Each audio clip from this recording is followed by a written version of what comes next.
Hi, good evening, everyone. Let's start in a minute.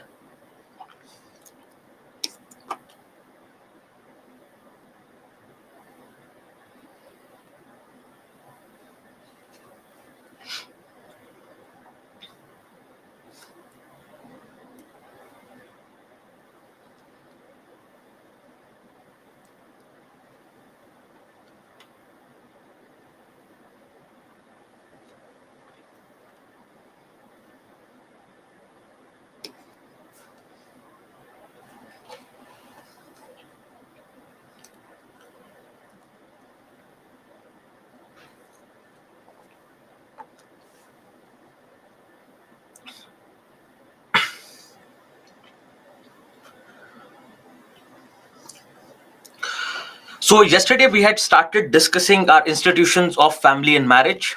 And within family, we had discussed what is a family, what are functions of the family, what are criticisms of these functions, and how these functions have been changing over the years.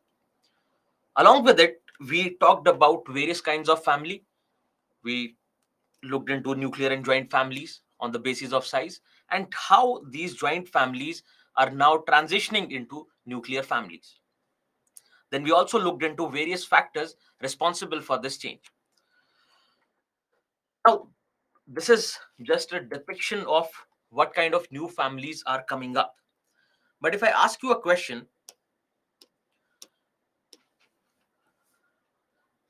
wherein you have to say how this institution of family is changing.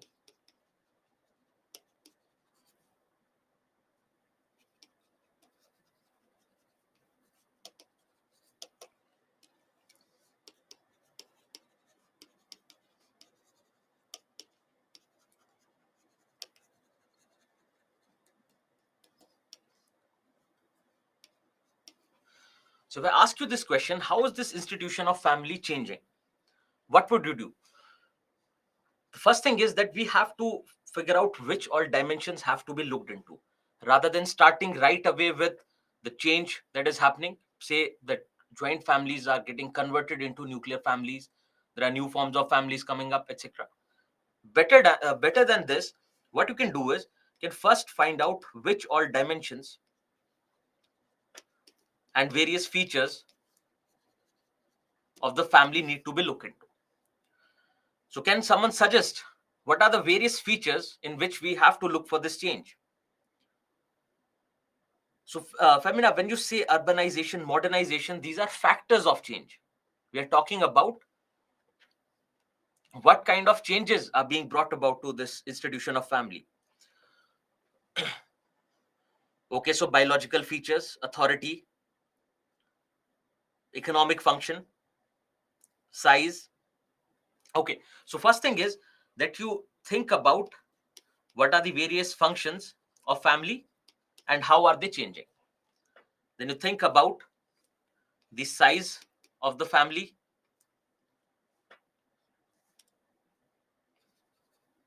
size and composition of the family, and then you come into the finer features of family. If you remember, we had discussed various features like distribution of authority, the relationship between members of the family.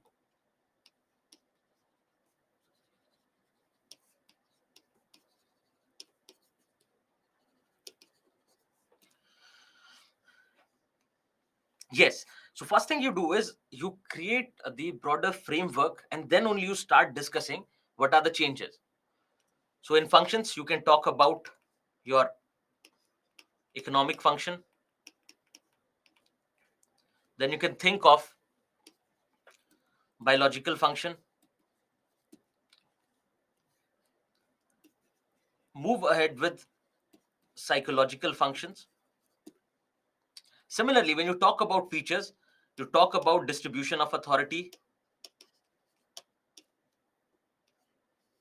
relationship between members of the family.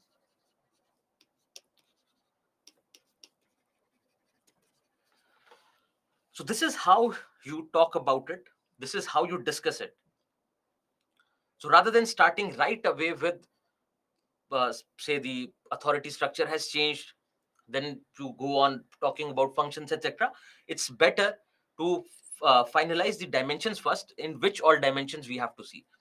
Why do you have to do this is because you cannot expect direct questions from what we discuss. Yes, there can be direct questions, and that's what we'll keep on telling you, that this is a question which can become important, etc.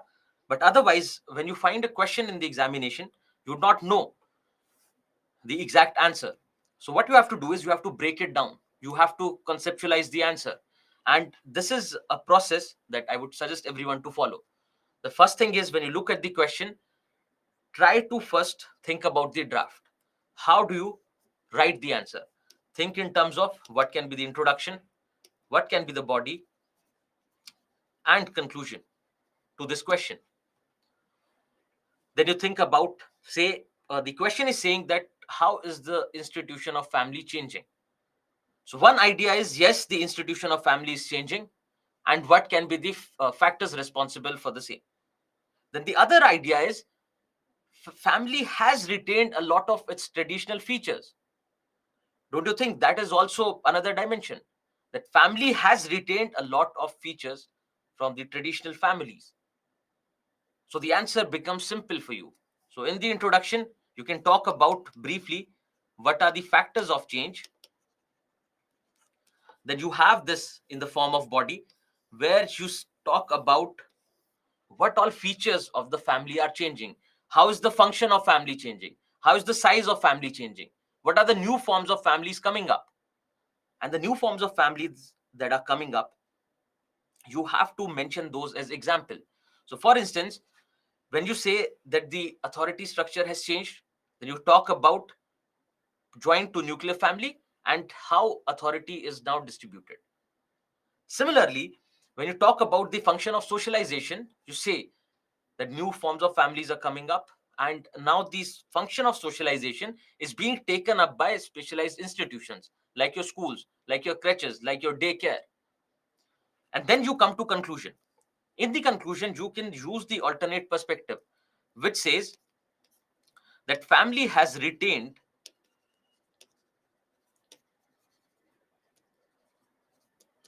a few features which are traditional.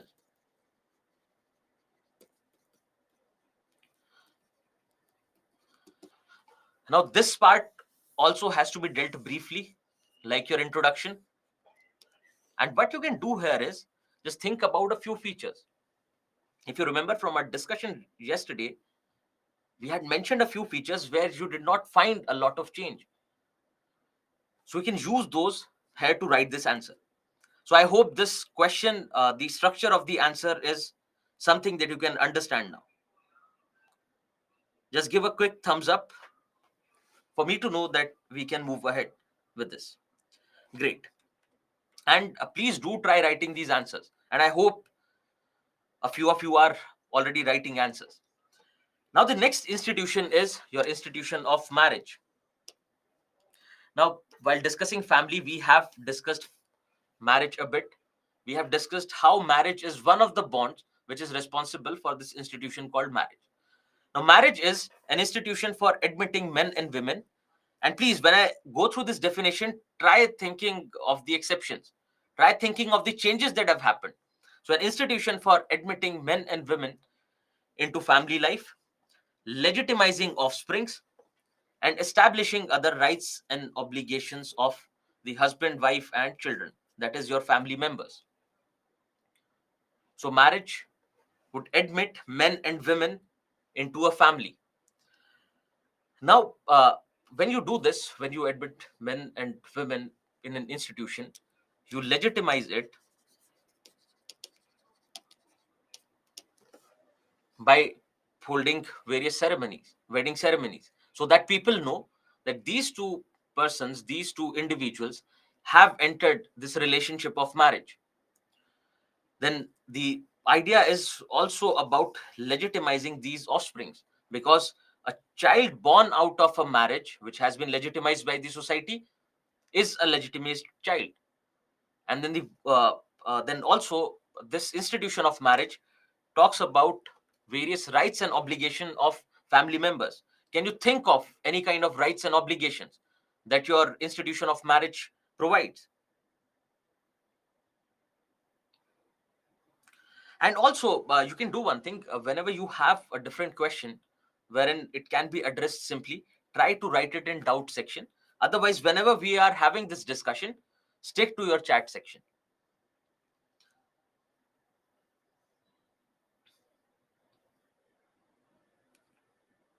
Yes, so your rights can be legal with your Hindu Marriage Act. Yes, so the idea of staying loyal, idea of being in this relationship and not starting another family elsewhere, the idea of taking care of each other's emotional, psychological needs, the idea of behaving as one family, sharing your economic resources, being honest, etc. So, various rights and obligations are also established with this institution of marriage. Now, think about this definition.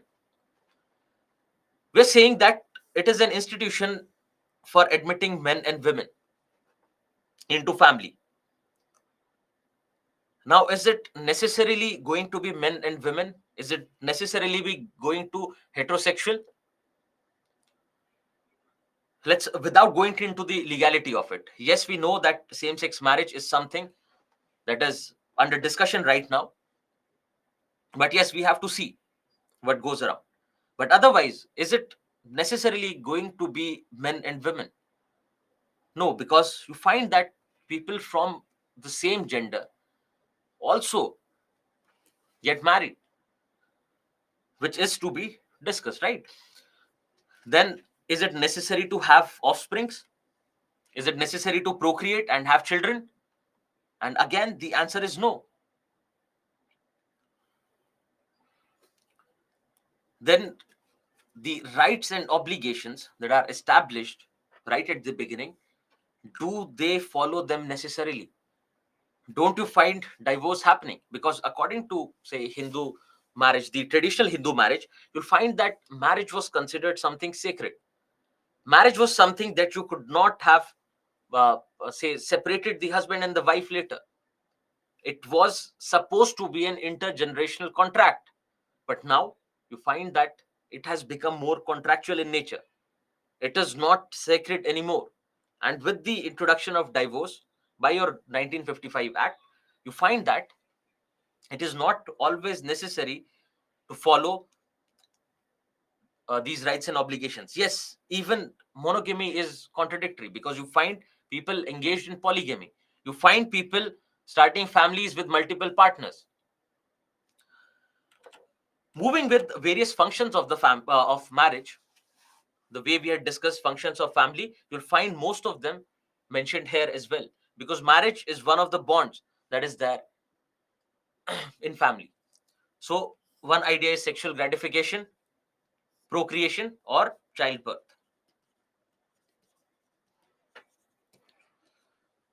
Then economic cooperation and security. So if you are married, if it is a husband and wife, they generally share their economic resources. They take care of each other's and the family's security, various economic needs, various social needs. And another important idea is providing each other emotional support, companionship.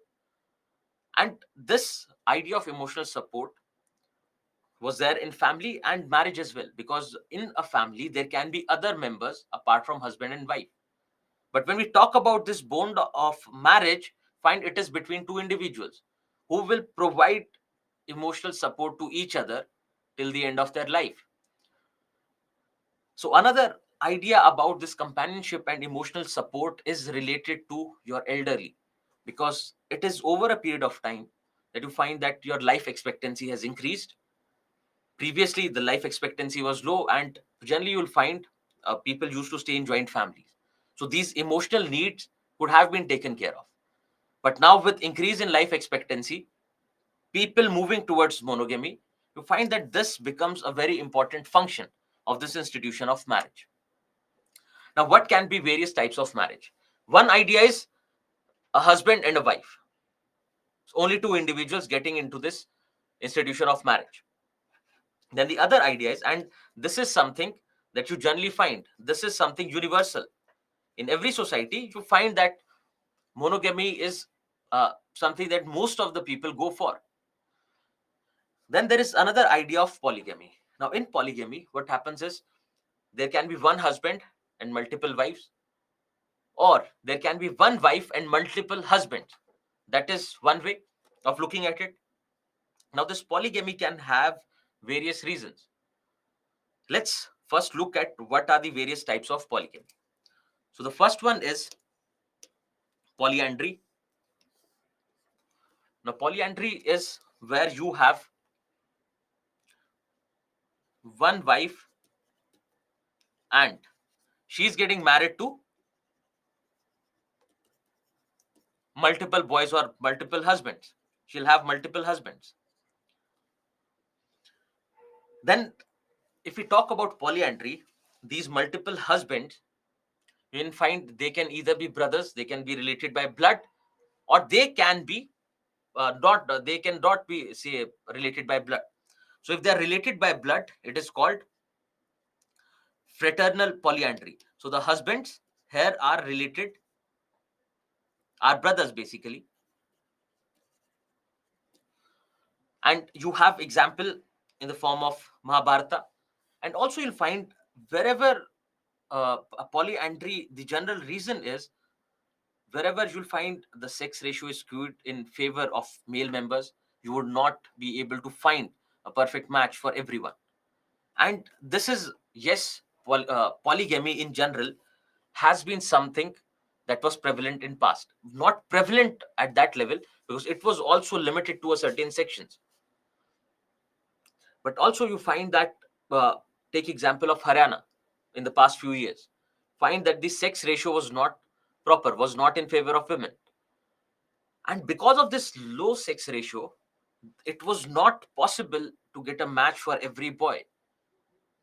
And because of which, one problem was of trafficking of women, because a lot of women were either kidnapped or bought from various regions, particularly East India. And then also you found this fraternal polyandry prevalent.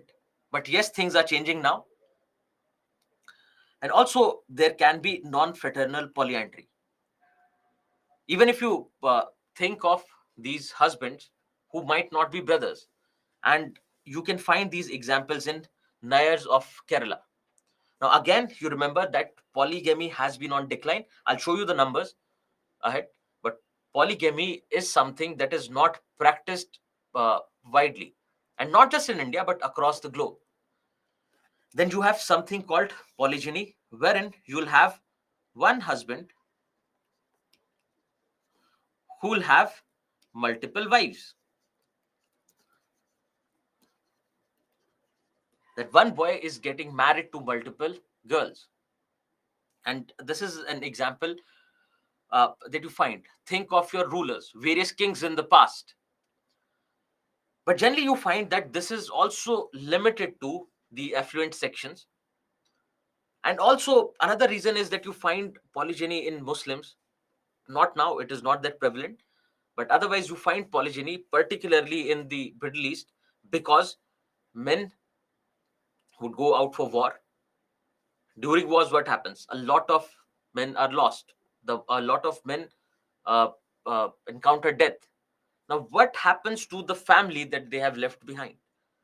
And because of which you find that polygyny as a practice came in practice, that it was not marriage per se, but it was the individuals or the men who are left, they will take care of the other widows.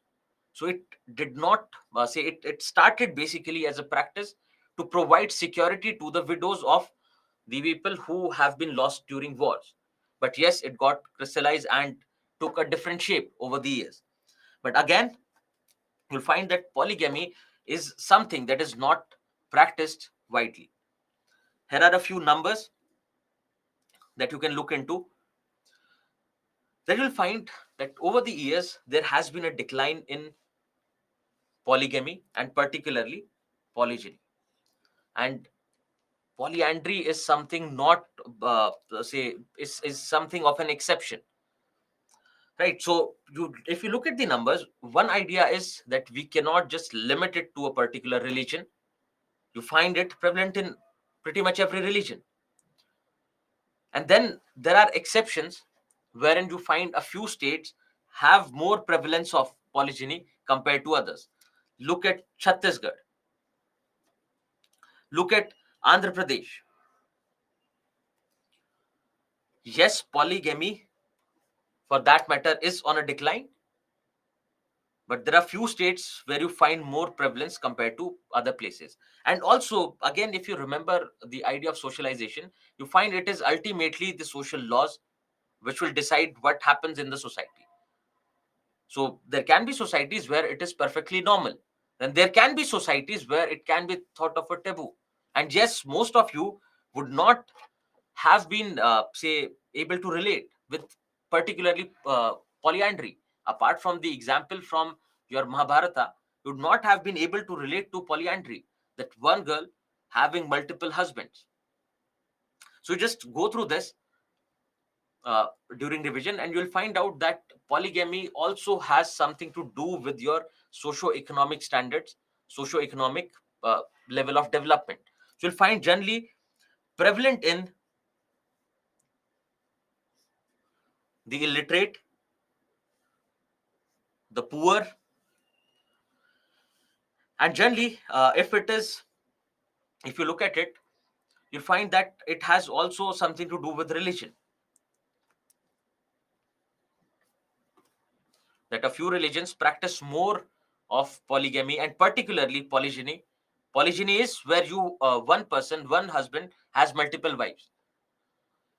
So this is just to give you an idea about how prevalent polygamy is. So yes, if you look at the numbers, it is not much. Now we have a few rules of spouse selection. Remember, this is something that you do not have to remember. This is something just for understanding. You do not have to remember anything. Yes, let them be there in your notes so that you can use as an example. So if we talk about how the institution of marriage is changing, if we talk about various alternative perspectives, this will be helpful, but you do not have to remember. Now, one idea is, when we talk about rules of spouse selection, the first thing is it has to be someone of the opposite gender. Right? This is the first starting point. This is something that we know. Another idea is with relation to caste, we have seen that endogamy is something important. Endogamy is something that is being practiced. So another idea is endogamy that we know. And also, anyone coming from a little touch with the rural background would know about exogamy. That means if you are from a particular village, you cannot marry anyone from that village. If you are from this family, you are not supposed to marry within the family. And also, in few places, you'll find that it is not just limited to your village. It can be any other village which shares a boundary with your village, because it is considered that people living in this region, people living in all these villages, generally come from the same ancestors and are hence brothers and sisters. So exogamy is exo exclude, endo include. That's how you can remember it. Another idea is you cannot marry within your own clan, own, say, if you understand Gotra, you're not supposed to marry within those. So that is the practice of exogamy, that you are supposed to marry outside this. And also, you find that when it comes to marriage, you are not supposed to, if you think of marrying someone related by blood, for example, a boy marrying his own mother, or a father marrying his own daughter, or siblings marrying each other. Now, this is something which is frowned upon. This is something called incest taboo. And again, this is something uh, universal. This is something that you would not find anywhere. Yes, there are few tribes in Africa where you can find it as an exception, but generally you find that it is being frowned upon across the globe. So, not marrying someone related by blood.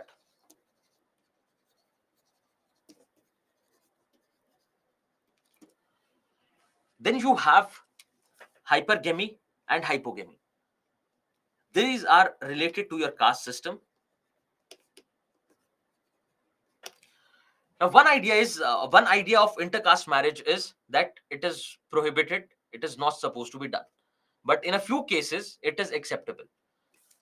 Those few cases are called hypergamy or anulom viva, which says a girl can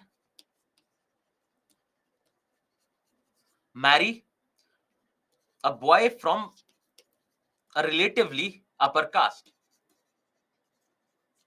That a girl, say, think of a Shudra girl, she is allowed to a certain extent, she is allowed to marry someone from any of the three castes that are there. But if you talk about hypogamy, that is pratilom viva, this is something again not practiced at all. This is where a girl marries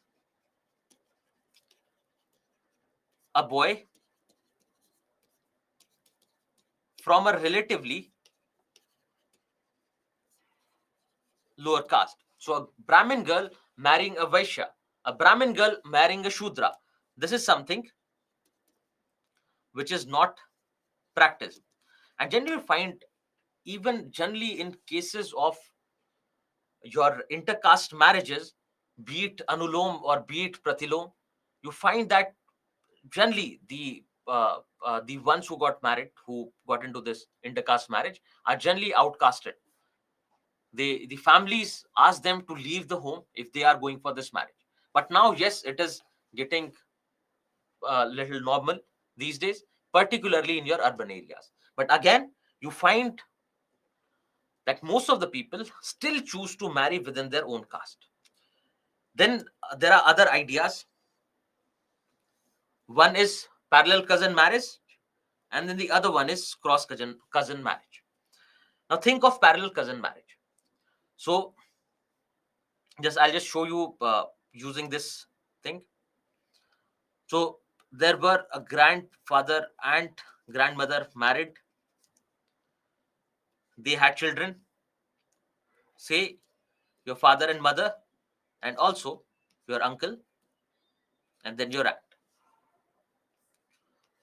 They had children. They also had children. Now children coming from uncles, from these two brothers, are considered parallel cousins.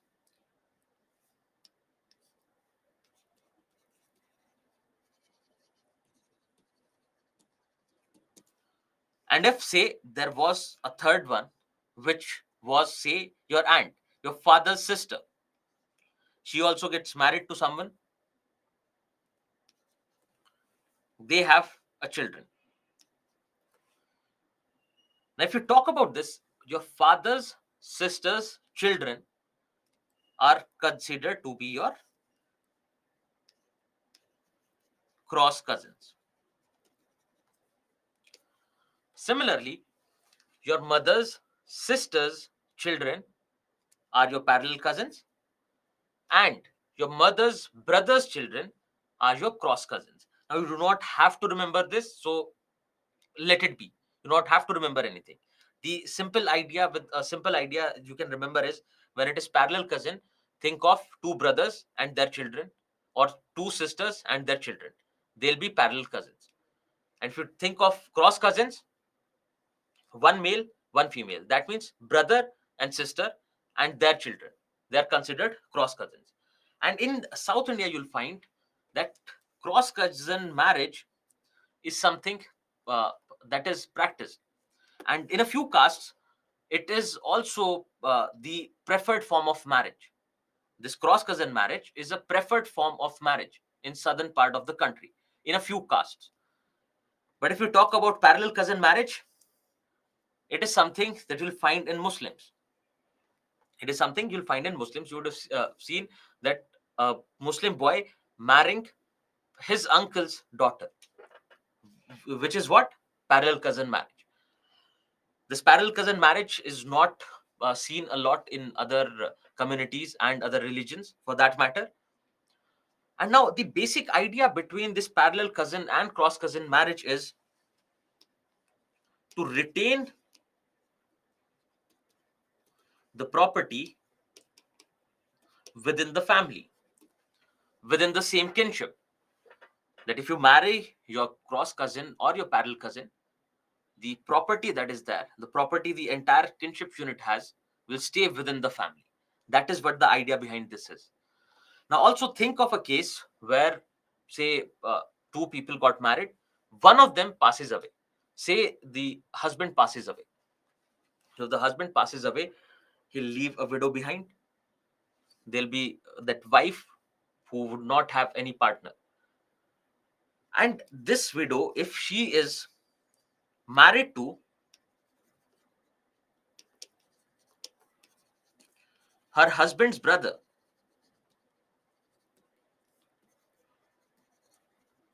this is called levirate marriage. Similarly, if there is a widower, if say the wife passes away and the husband is now married to his wife's sister, it is called sororate marriage. Now, these levirate and sororate marriages are something that you would have found as an example in your movies. A lot of Hindi movies have this kind of practice that is being depicted. And also, if you're coming from, say, a traditional joint family, you'd find this kind of practice, because generally widow remarriage was something that was not permitted. But yes, over the years it happened so that it became a little normal, but still the remarriage would happen within the same family, within the same kinship. So these are a few rules of spouse selection. This is something you do not have to remember. This is just for a basic understanding that how people go for spouse selection. Because the first idea is it has to be opposite gender. And if you look at traditional families, it was never about the how compatible the boy and the girl are. But now we find there is a change. Now it is more about the compatibility between the girl and the boy, and not family compatibilities. So even the rules of spouse selection are going under change. Now let's see. Yes, so in Nadia ke par hum aapke hain kaun. So please do not watch a lot of movies. Please stick to your studies. Yeah, I know these are old movies and you would have watched it as kids, but yeah. So just for the sake of examples of marriage, family, etc., please do not watch movies. Let there be other reasons to watch movies. Okay, so let's talk about what kind of changes have happened to this institution of marriage. Now, one thing is that we find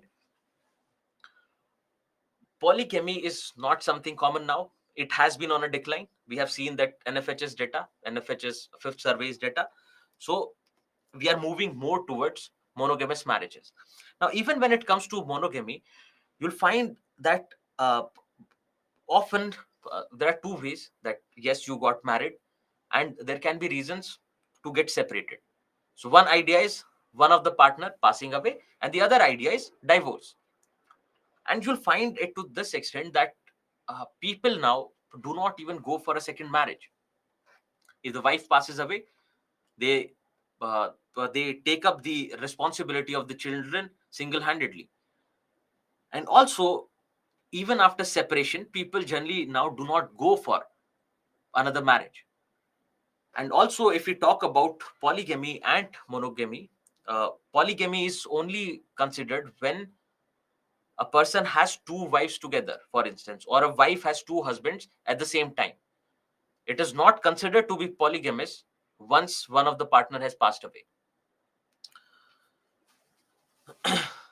Then the rules of spouse selection have changed.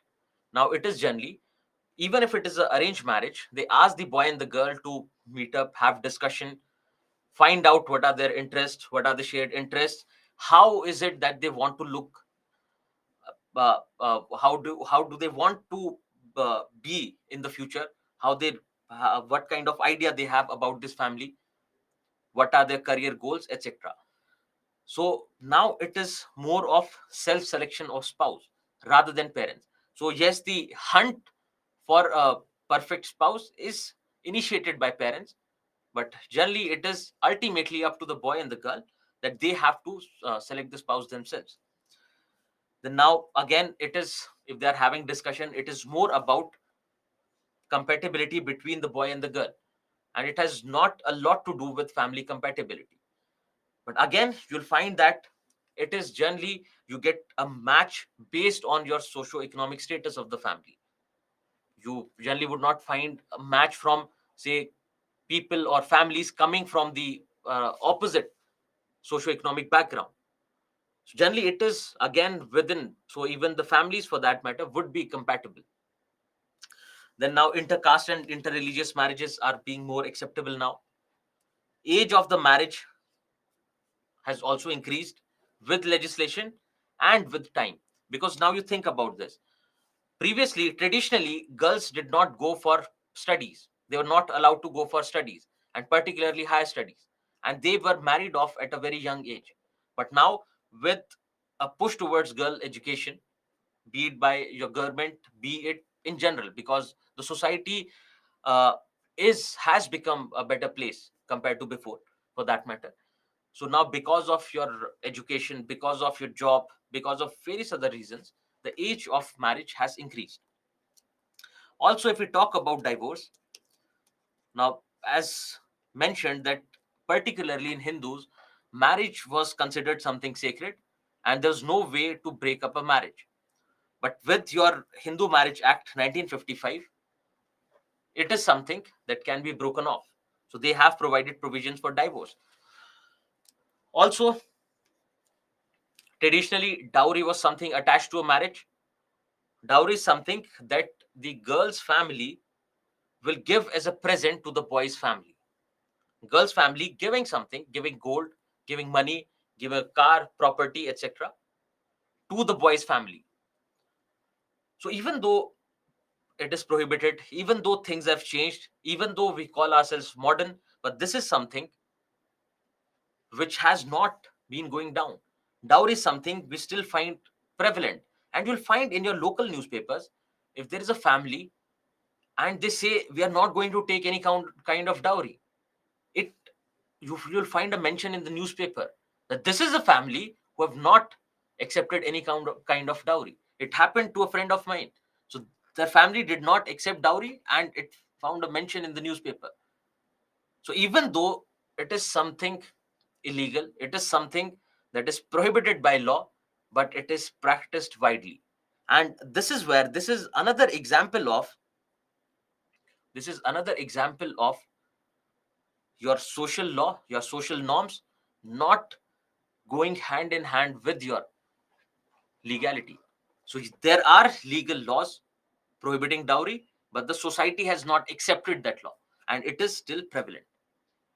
Then also, when it comes to the relationship between the husband and the wife, things have changed a bit.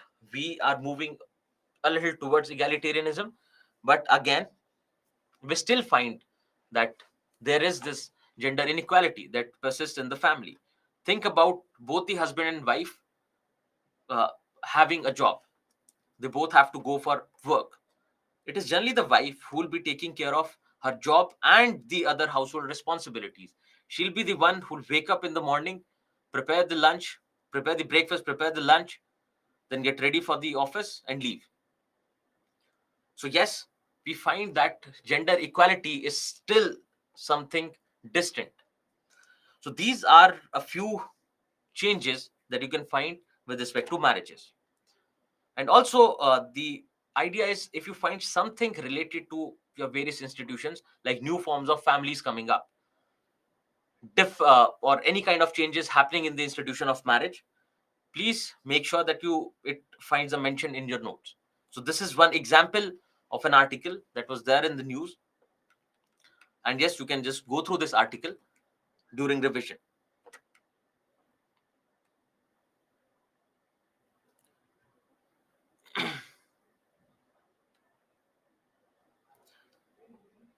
So Vimal is asking a question that Why an affluent family cannot ensure her daughter's luxury post marriage if she wishes to.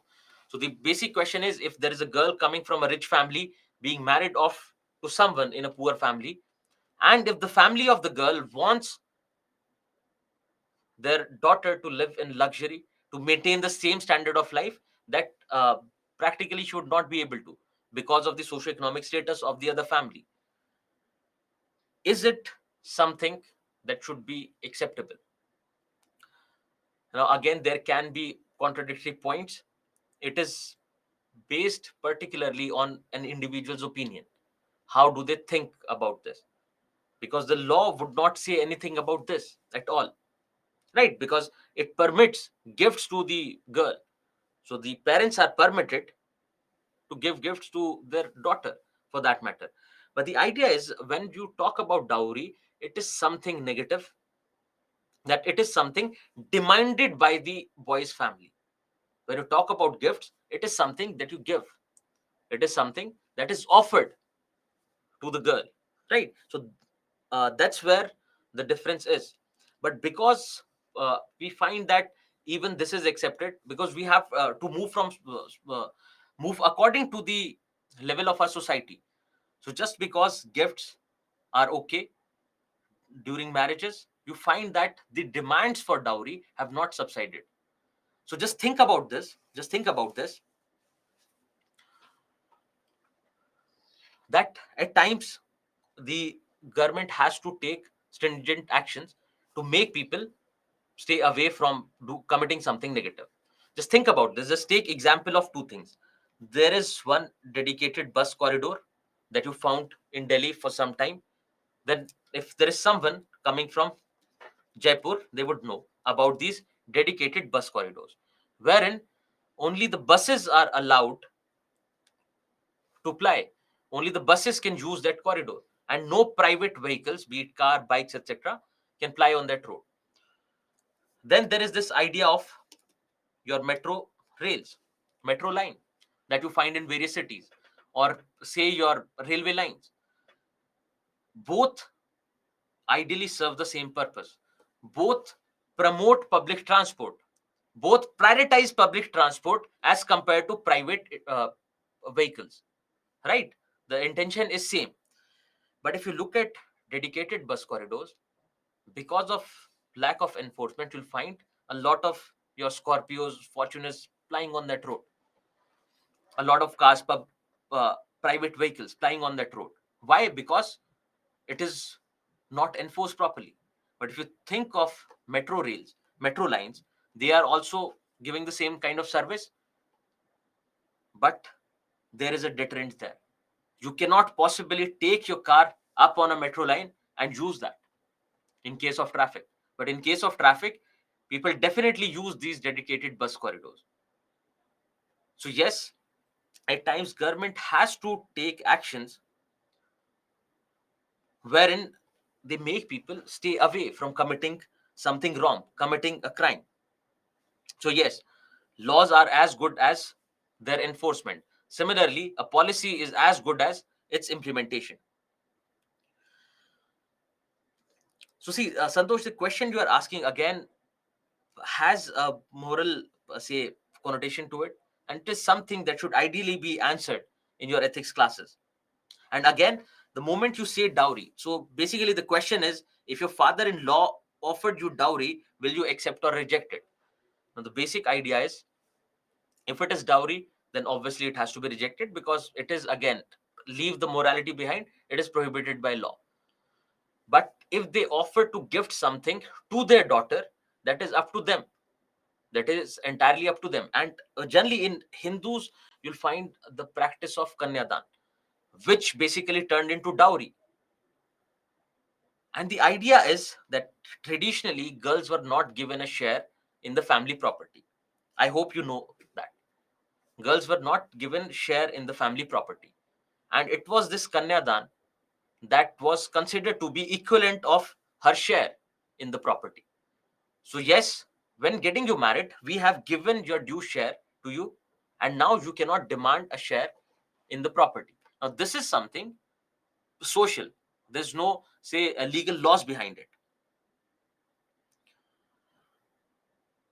Yes, so it can be considered as a loophole to your Dowry Prohibition Act.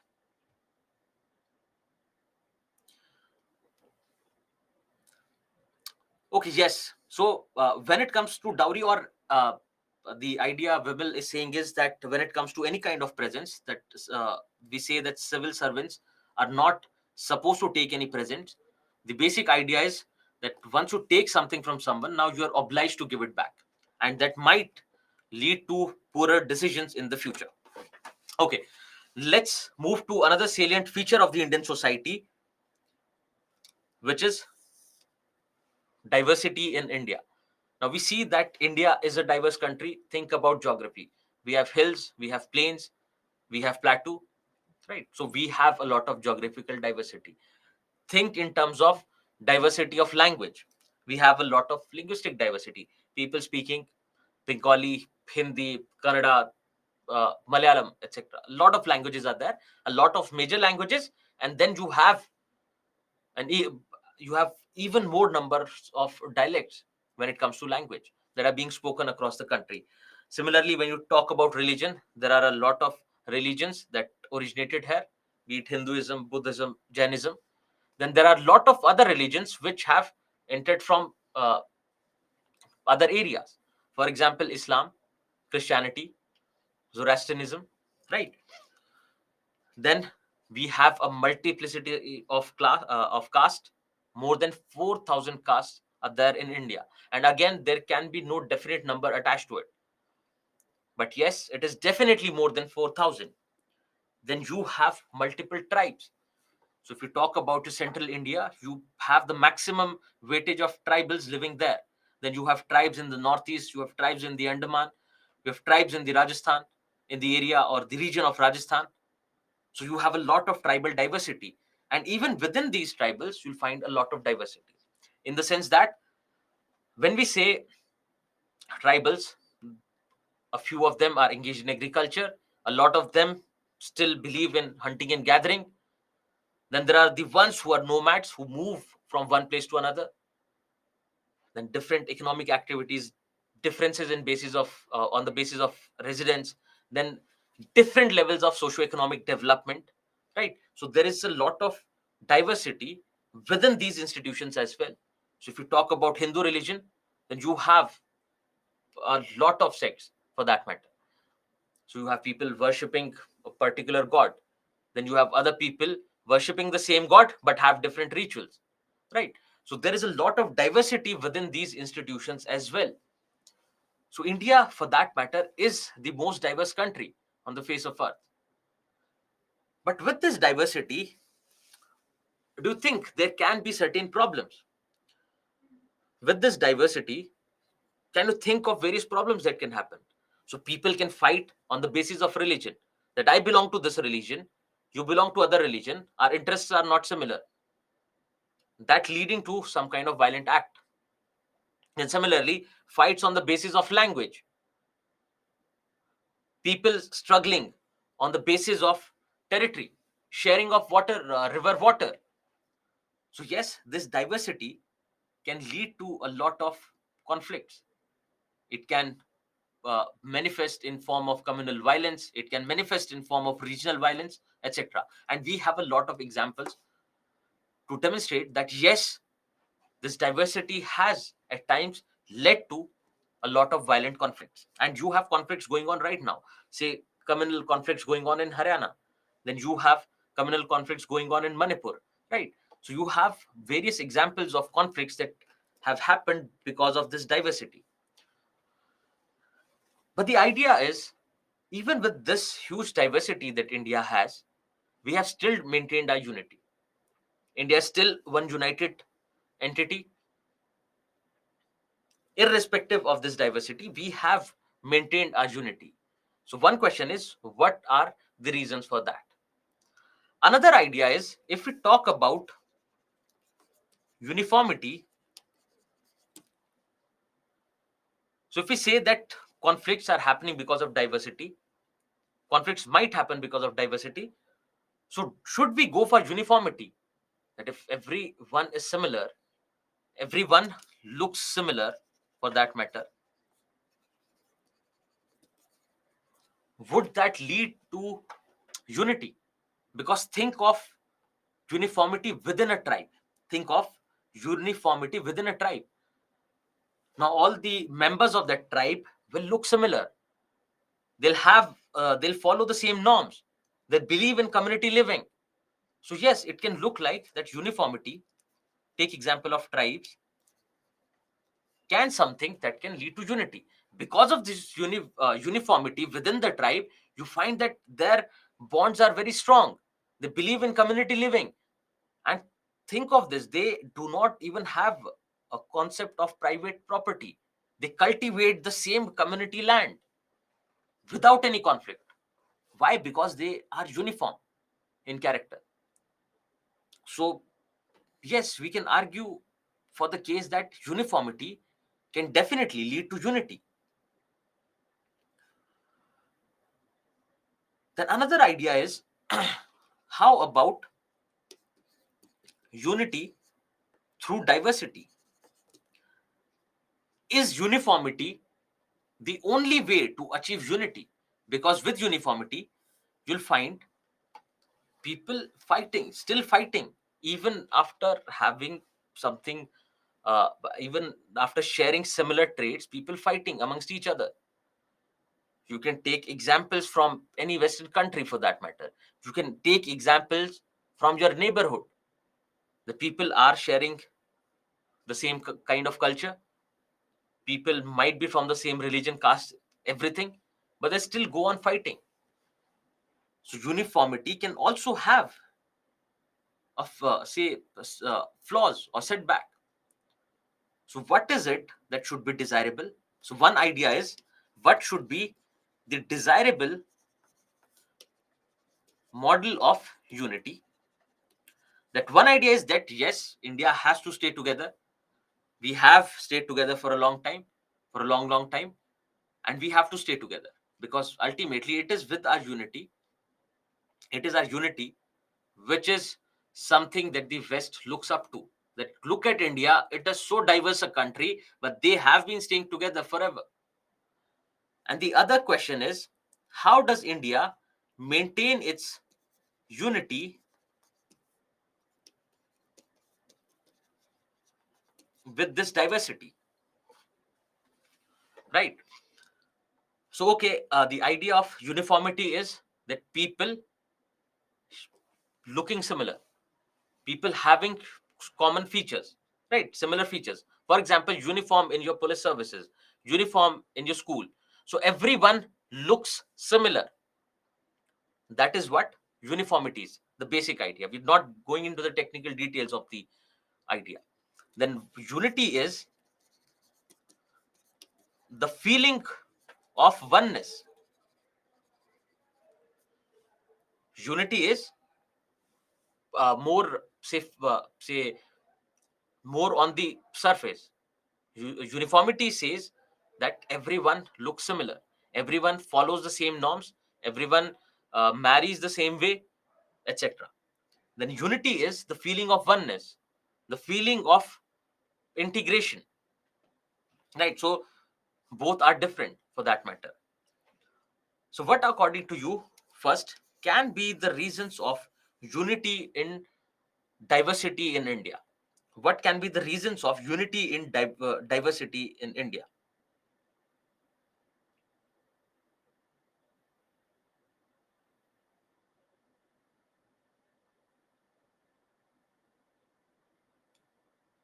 Okay, so the idea of tolerance, great.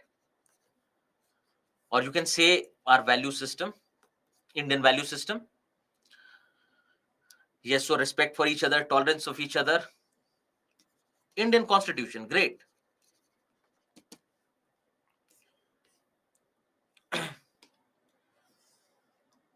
What other things? Economic dependency on each other, great.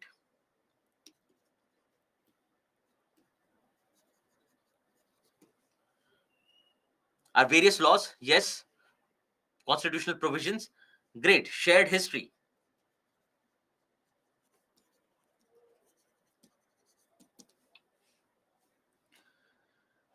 okay, great. So you have a fair idea as to what are the various reasons for unity in this diversity in India, right? And we'll come to that. Another question is, what is more desirable? Whether uniformity is desirable or diversity as a model of unity is desirable. And that is something I would want you to keep in your mind. I would want you to think about it, that what is more desirable? What can be the flaws of both the models? One model is unity in diversity, another model is unity in uniformity. So I would want you to keep this question in mind, and I've given you a similar practice question for that matter, but keep that question in mind so that you have fair arguments. Okay, so let's talk about various reasons for this unity in diversity in India. The first idea is geographical factors. Just think about it. You have Himalayas on the north and covering the east, so it forms a physical boundary. Similarly, you have sea on three sides. You have sea on three sides, because of which it is one geopolitical entity. It has remained one geopolitical entity because there was no, say, there was no interference because of sea on these three sides, and because of your mountains, because of your Himalayas. So there was no interference from the Chinese side. And also, if you look at your western frontier, you find that you have Hindu Kush mountains there.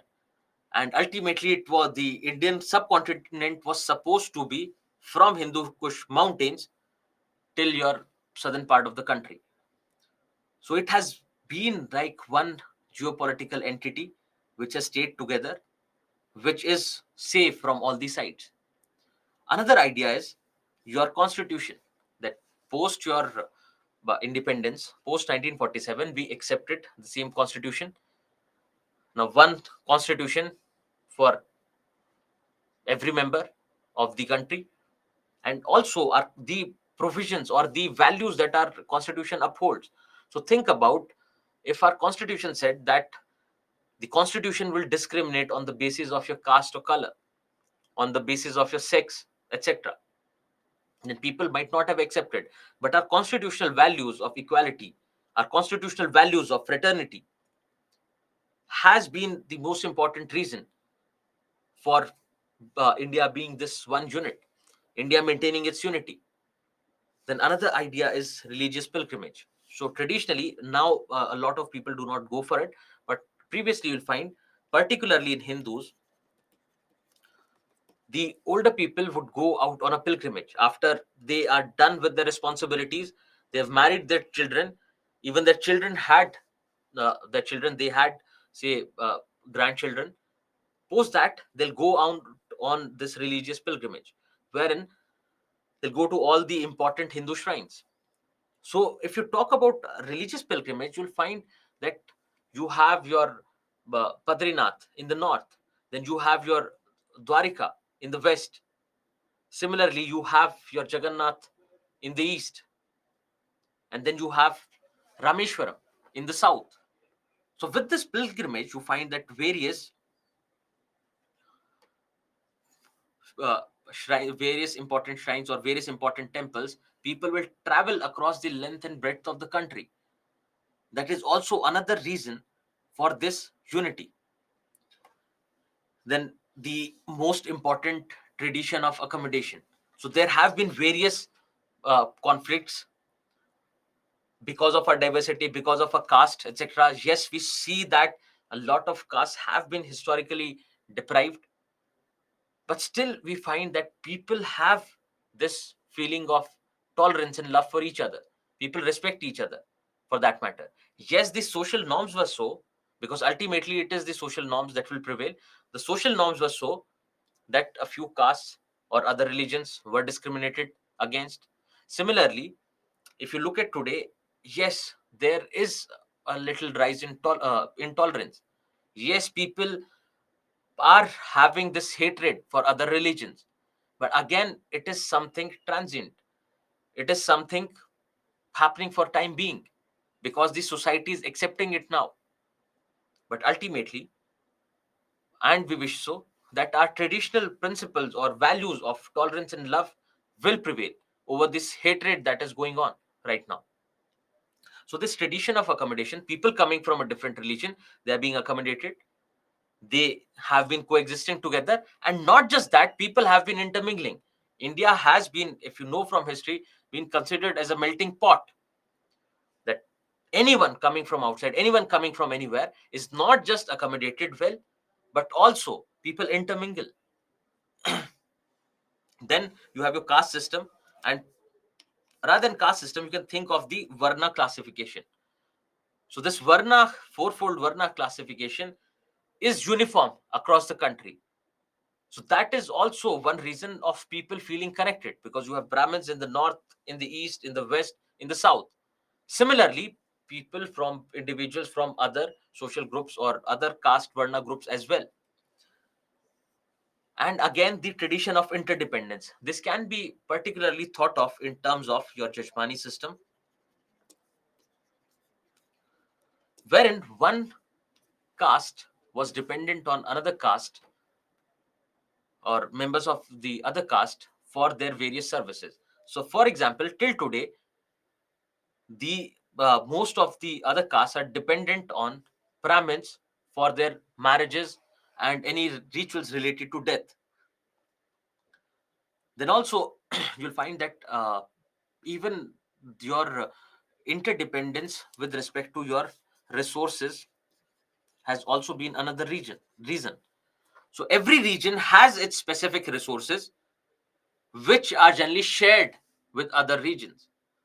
So there are regions where you have, say, a lot of rice and wheat being grown. Then there are regions where you have a lot of other fruits that are being grown. And no society can possibly exist merely on the limited resources that they have. They would always need something else. They would always need a diversity on their plate, for example. So, because of this economic dependence as well, we have stayed together as one unit. Now, one question is, apart from these, can you suggest any kind of modern institution or any kind of modern feature which enhances this unity? Until then, I'll just look at the questions that you have posted.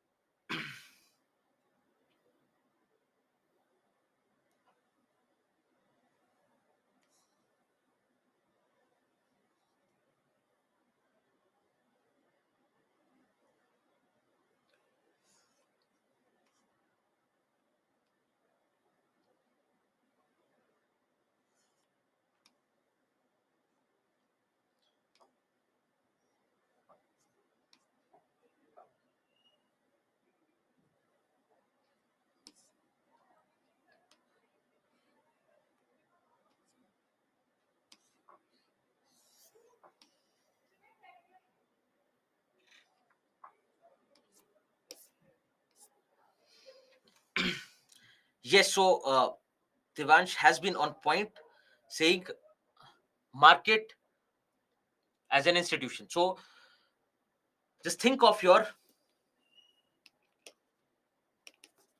India as one market and uniform taxation across the country, right? That can also be another reason for the same. And Kaushik, your question will be addressed. Your question will be addressed with the question that we are going to discuss. So yes, technology has been playing an important role for keeping us together, because previously people would not have been aware. Apart from the ones who have been traveling, people would not be aware of the cultural practices of other people coming from other regions. So North Indians would not have been aware, much aware of the cultural practices of South Indians. But now with technology, with rapid means of communication and transport, you find that people now get to know each other. Now people have more and more feeling like this. So for instance, you'll find similarities with respect to the language. Yes, we speak different language, different dialects, but a lot of those languages are coming from the same uh, uh, common language. They're coming from a common language, and because of which you'll find similarities in words. You'll find similarities in the way you address something or someone across the country. So yes, your technology has also played an important role in uniting us today. Great. So these are various reasons for this unity in our diversity in this country. Now, when we say that yes, we have diversity in our country, and that diversity does not necessarily lead, having diversity, does it necessarily mean that it will lead to conflict? Absolutely no. And we have various reasons to say that India has been maintaining its unity in this diversity. So why shouldn't we go for this model of unity in diversity rather than uniformity? And along with this, so this is one idea. Yes, when we talk about India, we would say that it is the model of unity in diversity that should be followed. But you have to tell the why of it. That why unity in diversity and why not unity in uniformity? Because one idea is that you can simply substantiate with various examples that even though we had diversity, we have maintained our unity, and you have examples like this. But another thing is, why not uniformity? Because uniformity can also lead to unity, for that matter. I can cite example from tribes. Just think about this. Why not? Why not uniformity in diversity?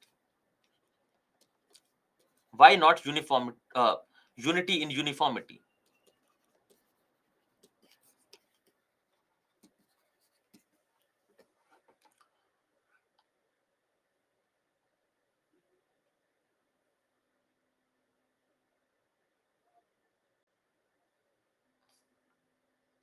So yes, you can definitely cite a few examples of violent conflicts because of this diversity. Okay, so Dinesh, you're saying that unity in uniformity is the best option and uniform civil code is the solution.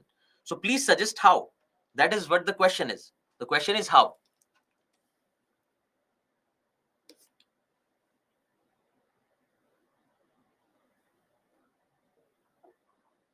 Yes, so Satosh is saying that because of uniformity, people might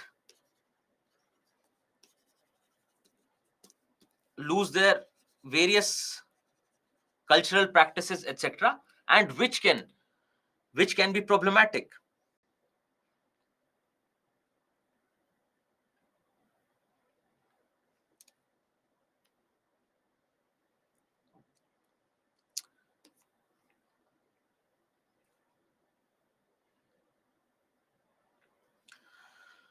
So yes, see, just think about this.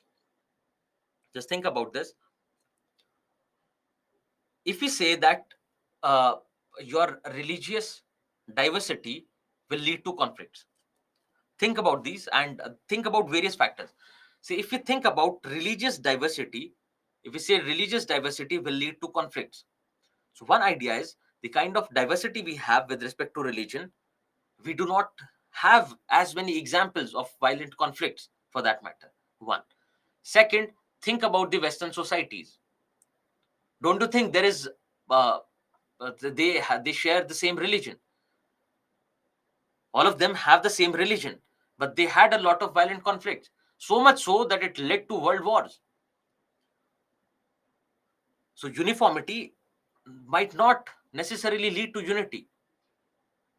Then think about this. Because of this uniformity, if we say that everyone has to be uniform, and because of this say imposition of uniformity, people feel that we are losing our culture, we are losing our various practices, we are losing our rituals.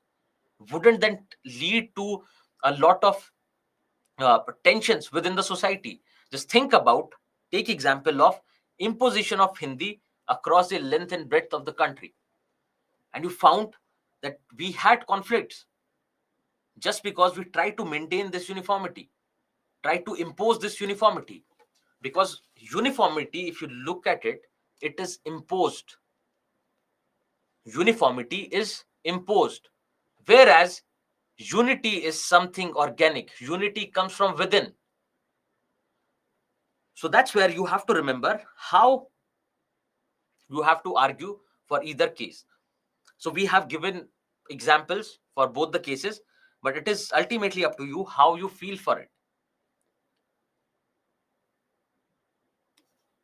Yes, so Sahil is saying that if we talk about uniformity, ultimately, just think about this. When we say democracy, in democracy, it is people who will elect their representatives, and these representatives will make laws.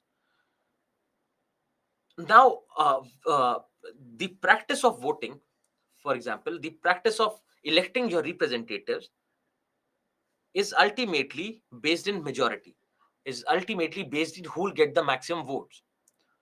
So don't you think if we try to maintain this uniformity, it will definitely be according to the majoritarian perspective? Just think about that. Need not say argue for either case, because we have finished the argument for that matter. But yes. So Santosh, what is the benefit of having like-minded people? Don't you think we need to have people with diverse mindsets? Just think about your new national education policy, because at the same time government is saying that our various outcomes with respect to education have not been proper, and to make it better, let's give people diverse inputs. Let students choose from a multiplicity of subjects. Let them not behave in a very mechanical and hence a robotic manner. Let them have an exposure of everything.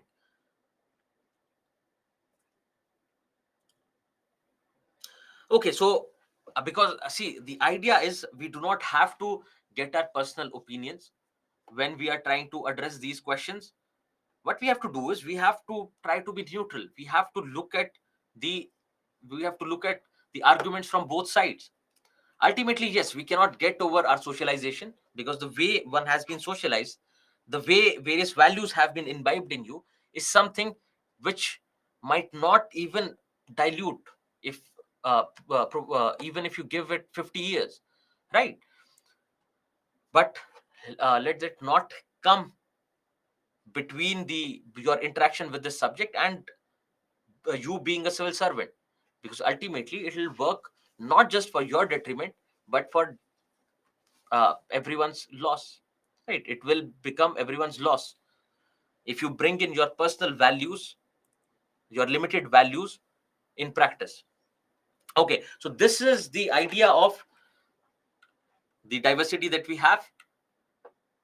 How did we maintain this unity in diversity? Then also, what model is desirable, whether it is unity in diversity or unity in uniformity? And we have looked at both the arguments. We have looked the for and the against arguments. Now there is this practice question for you, which is based in the discussion we just had. So India needs a composite culture model rather than a uniformity model of unity. Discuss. So one thing is the statement is biased towards this composite culture model, which can be thought of in terms of unity in diversity. When we talk about uniformity model, it is obviously unity in uniformity. The question asks you to give more weightage to this model compared to the other one. But how do you go about it? What has to be done is think of your introduction, body, and conclusion. So body has to be dedicated primarily to composite culture model.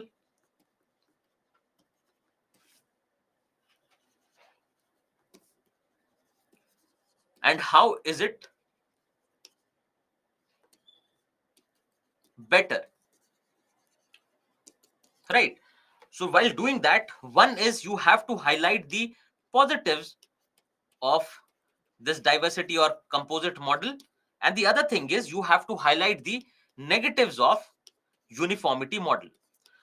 Please make sure that you do not miss out on this part, because this is something that is generally missed while writing answers. We'll go on talking about the positives of the composite culture model, and we will forget about the negatives of this uniformity model, because if uniformity model has any flaws, it gives more weightage or more ground to your composite culture model. So one idea is this: so your body is complete, and in conclusion you can highlight a few ways to maybe approach this composite culture model, or you can highlight the negatives of this composite culture model. So the better idea is to highlight the negatives briefly of composite culture model. Now generally you'll find that we say the conclusion has to end in suggestions and not on something negative. But what we are saying is the negatives of composite culture model being the shortcomings of composite culture model, and how it can be addressed.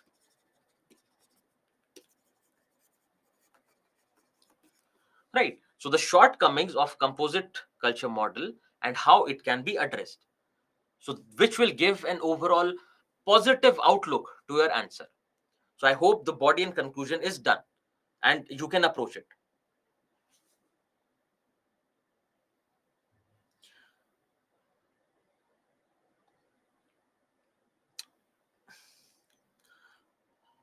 Now, can anyone suggest what kind of introduction we can give? What kind of introduction can we give to this question? Let's take your idea so that everyone gets to contribute. And the more you try to contribute, the better it is for everyone, including you, because you'll get to know about multiple ways to write an answer, and your answer would not be limited to a particular thing. Then should we write in a point wise or paragraph based manner? See, it is always dependent on the kind of question that is being asked. Now this question can be approached in any manner you want. You can write the body in your introduction and conclusion is always going to be in a paragraph manner, but your body can for this question can be written in a point wise or in a paragraph manner. So wherever you have multiple points, wherever you can lucidly mention various points, it is better to go in a point wise manner. But if you feel that the in this particular question I do not have a lot of content, and also it does not say give much space to this point wise format, wherever there'll be comparison, for instance, there your pointers will look more like paragraphs, multiple paragraphs, right? So it is always based on question. You keep practicing multiple questions and it'll fall in place, you'll understand. And by the time we finish our discussion, right, the discussion on social issues and justice, you'll understand. So one idea is try to explain both the models, and which is a good idea, because see, this is something that that they cannot assume you to know. And yes, obviously we know what is this model, what is the direction of this model, to try to explain it. Do not try to define it, because if you try to define it, you might not have a proper definition for the same. Try to explain it. Great. Talk about diversity in India. Great, because talking about this diversity in India will prepare the background for your body, that because of this diversity we need this composite culture model. Great.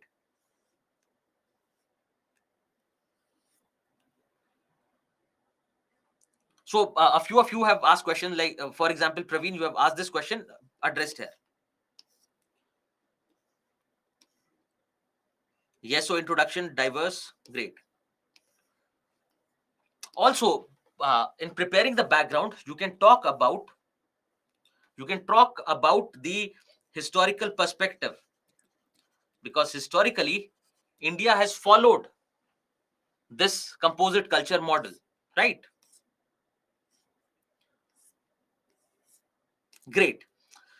Great. So I think we have significant number of introductions that can this is something that we can address easily, right? Yes, you can talk about the principles enshrined in your constitution, which relates to preserving this diversity. So ultimately, Akansha, you are going to write about this unity and diversity here in the body. So it's better to stick to unity and diversity there in your body part. Yes, so now look at this question. We have already discussed the merits of both the models, for that matter, merits and demerits. The question is more biased towards composite culture model. So in the body, you address how is composite culture model better for India compared to uniformity model. In doing that, you have to highlight the positives of this composite culture model and also the negatives of uniformity model. In conclusion, you talk about what can be the shortcomings of this composite culture model and you address it, but it has to be done briefly. Look at the word limit, right? So it has to be done briefly. Then also in the introduction, you have multiple ways to start. So one is you explain briefly both these models. Then the second idea is talk about diversity in India because it can become a prelude to or a basic background to your body part.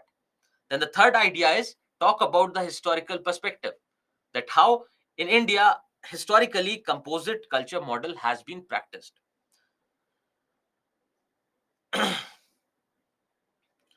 Great.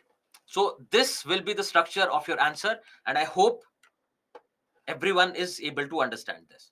If you are not able to, the best way to go about it is while revising, just during revision, just give it sufficient time. Just try to absorb the question, what the question is trying to say, what the question is trying to ask, and with time you'll get a hang of it.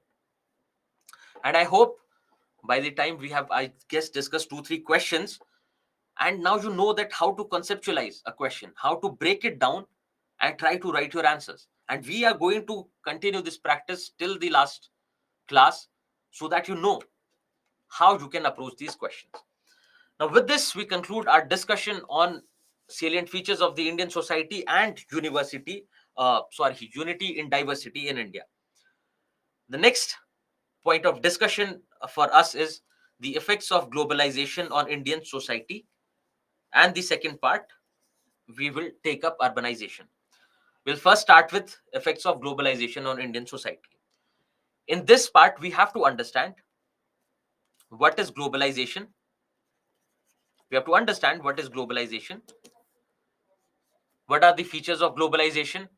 What were the causes or reasons for spread of globalization? And then we move quickly to effects of globalization on our Indian society, because this is the important part. And then we'll look at questions as well. Now, before we start, just look at a couple of questions. So one question is, are we losing our local identity for the global identity? Discuss. So it basically talks about the impact of globalization on Indian culture, right? So your local identity is related to your culture. So are we losing our local identity for global identity?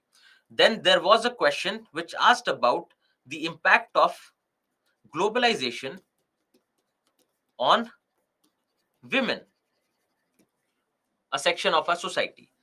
Then another question asked about impact of globalization on elderly, again a section of our society. So one thing is clear, that when we look at the kind of questions that they have asked and the basic instruction in the syllabus, the basic instruction in the syllabus says effects of globalization on Indian society. So one idea is that we'll try to limit our discussion to society.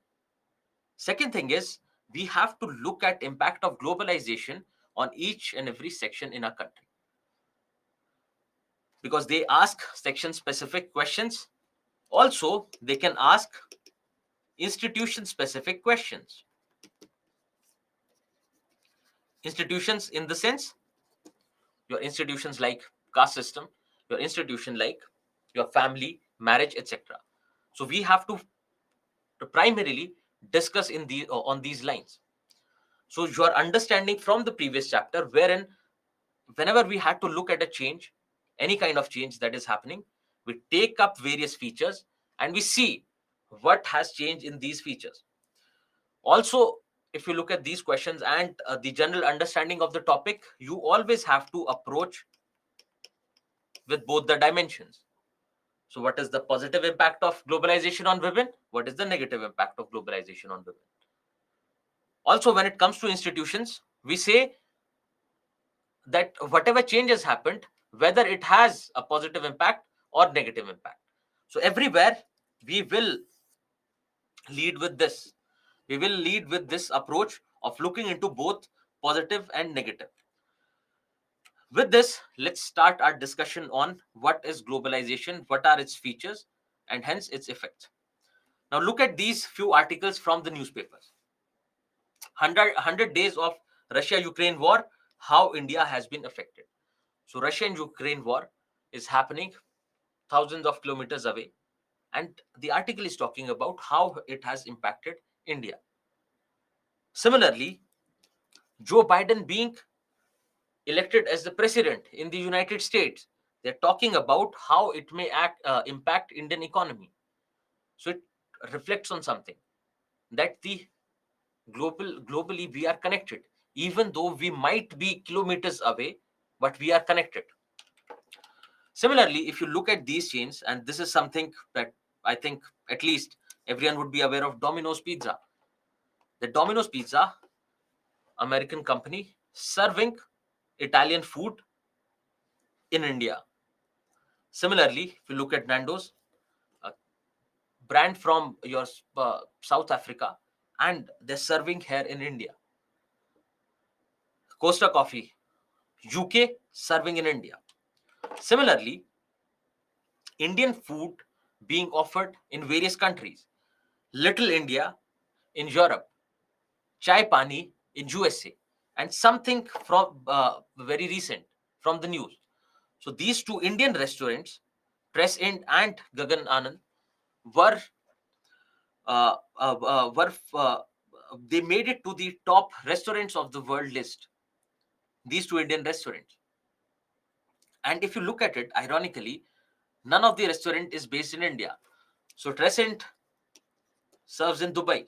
So Indian food being served in Dubai, making Indian food popular across the globe, making it to the top list of restaurants. Right? Yes, there can be other ideas as well, like KFC, and it's McDonald's, not McDowell's. So maybe yes, out of habit it happens. It's okay. Okay, so we see that Indian food being served in other countries and international food being served here in India. Similarly, you find with respect to various products, with respect to your food, clothes, media, sports, technology, pharmaceuticals, everything you find that you have presence of international companies, international products and services in India. Similarly, think about the companies people work for. Think about the technology we are using right now. A lot of its components might be based in some other country, right? The cell phone you're using or the laptop you're using might be made in the United States or China or some other country. So, what kind of feeling does it give you?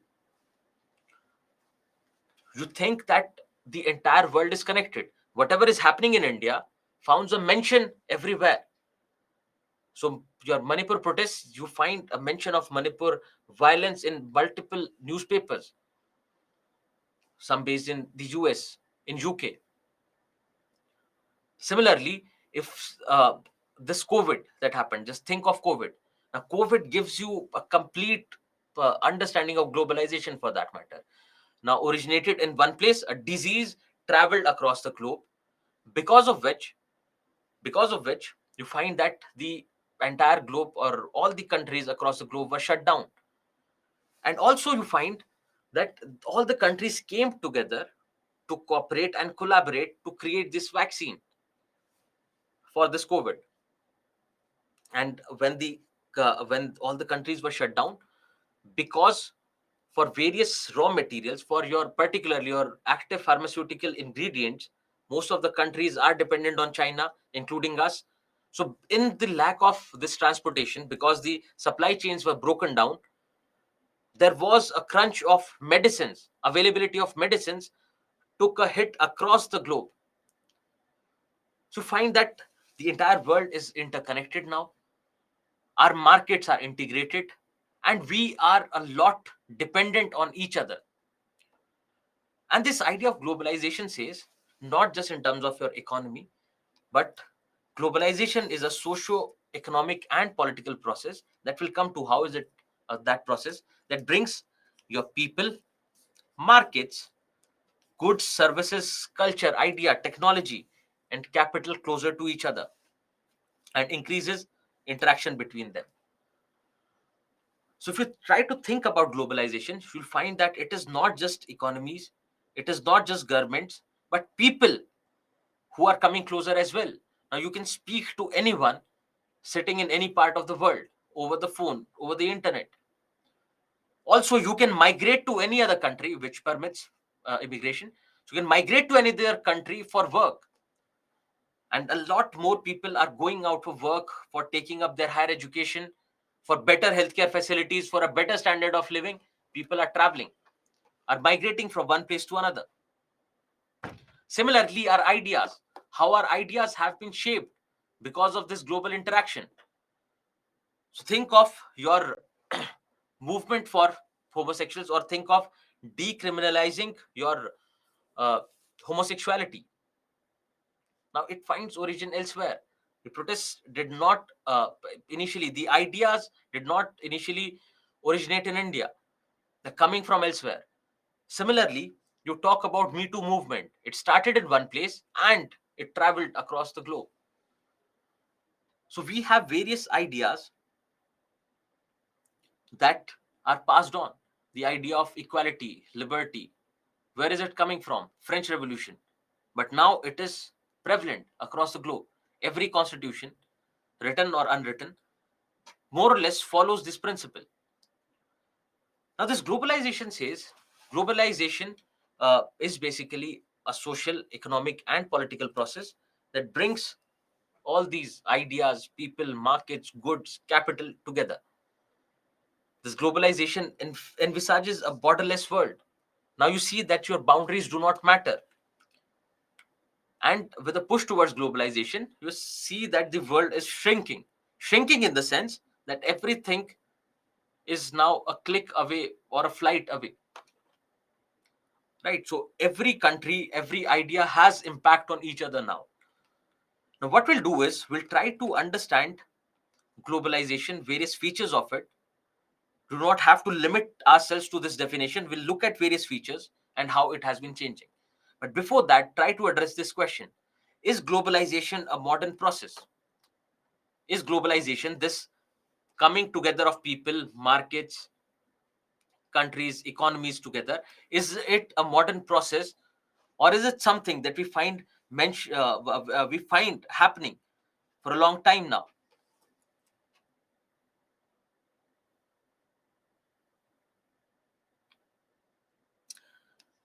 Yes, Sharmila, right observation. Sahil, yes, and we'll come to that westernization part. Do not worry. Yes, it has been there, and you can look at it as a historical process. You can look at it as a historical process, and you are giving examples now.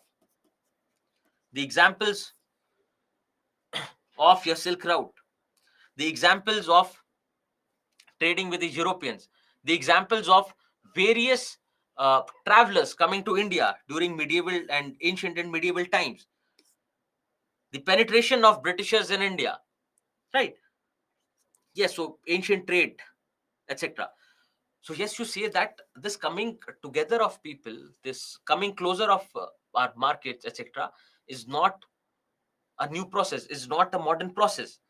We find it prevalent for a long, long time. We have examples from our ancient history, and this is one view with regards to globalization being a modern process. The other idea is that no, it is primarily a modern process. The other idea says that it is primarily a modern process wherein you find that post your World War II, with your various international organizations coming up, with your definite push towards science and technology, your information and communication technology, with means of communication getting better, you find that globalization took the shape that it is today. That globalization would not have been possible if not for science and technology, if not for advancements in means of communication and transport. So the other idea says that it is primarily a modern process that took shape after your World War II, with your international organizations. And if you see, even in case of India, you can think of LPG reforms. Now, your international monetary fund was behind it. They were the ones who were pushing the idea of liberalization and globalization across the globe. So the other idea is it can be thought of as a modern process. Now let's look at the process that globalization is. So you can just go through these two slides. They mention very thing. Okay, so let's try to understand what globalization is, what are its various features. Now, globalization is a process of interaction, integration, and interdependence. Just look at these words with examples. Interaction can be between people, interaction of various markets, right? So, interaction is getting to know each other for that matter. Then the idea can be integration. Take example, and let's take examples from the market. Let's take example from the market. Now you see that you can sell your product anywhere in the world. You can use various services. You can get any product shipped from any part of the world here in India. That shows integration of our markets. Another thing is something happens in one market, the Lehman Brothers crisis in the 2008. Now that crisis that happened in one place impacted the entire world, impacted all the countries, all the economies. Similarly, take example of COVID, something happening in one place impacting the entire world, which shows that the market or the entire ecosystem is integrated. Similarly, think in terms of interdependence. Now we are dependent for our various raw materials on various countries, on other countries. We are dependent for various services on other countries. For example, the services of Zoom, one company that a lot of countries are dependent on. Similarly, think of the world dependent on India for their service needs. You find these BPOs, KPOs in a country. That is what basically dependence on India for various services. In turn, India is also dependent on them. Why? Because we need foreign investment. We need employment generation in our country. And that's why we are also dependent on them. So this interaction, integration, and interdependence is happening among people, companies, and governments. So companies you can easily understand, people you can easily understand. But think about governments as well.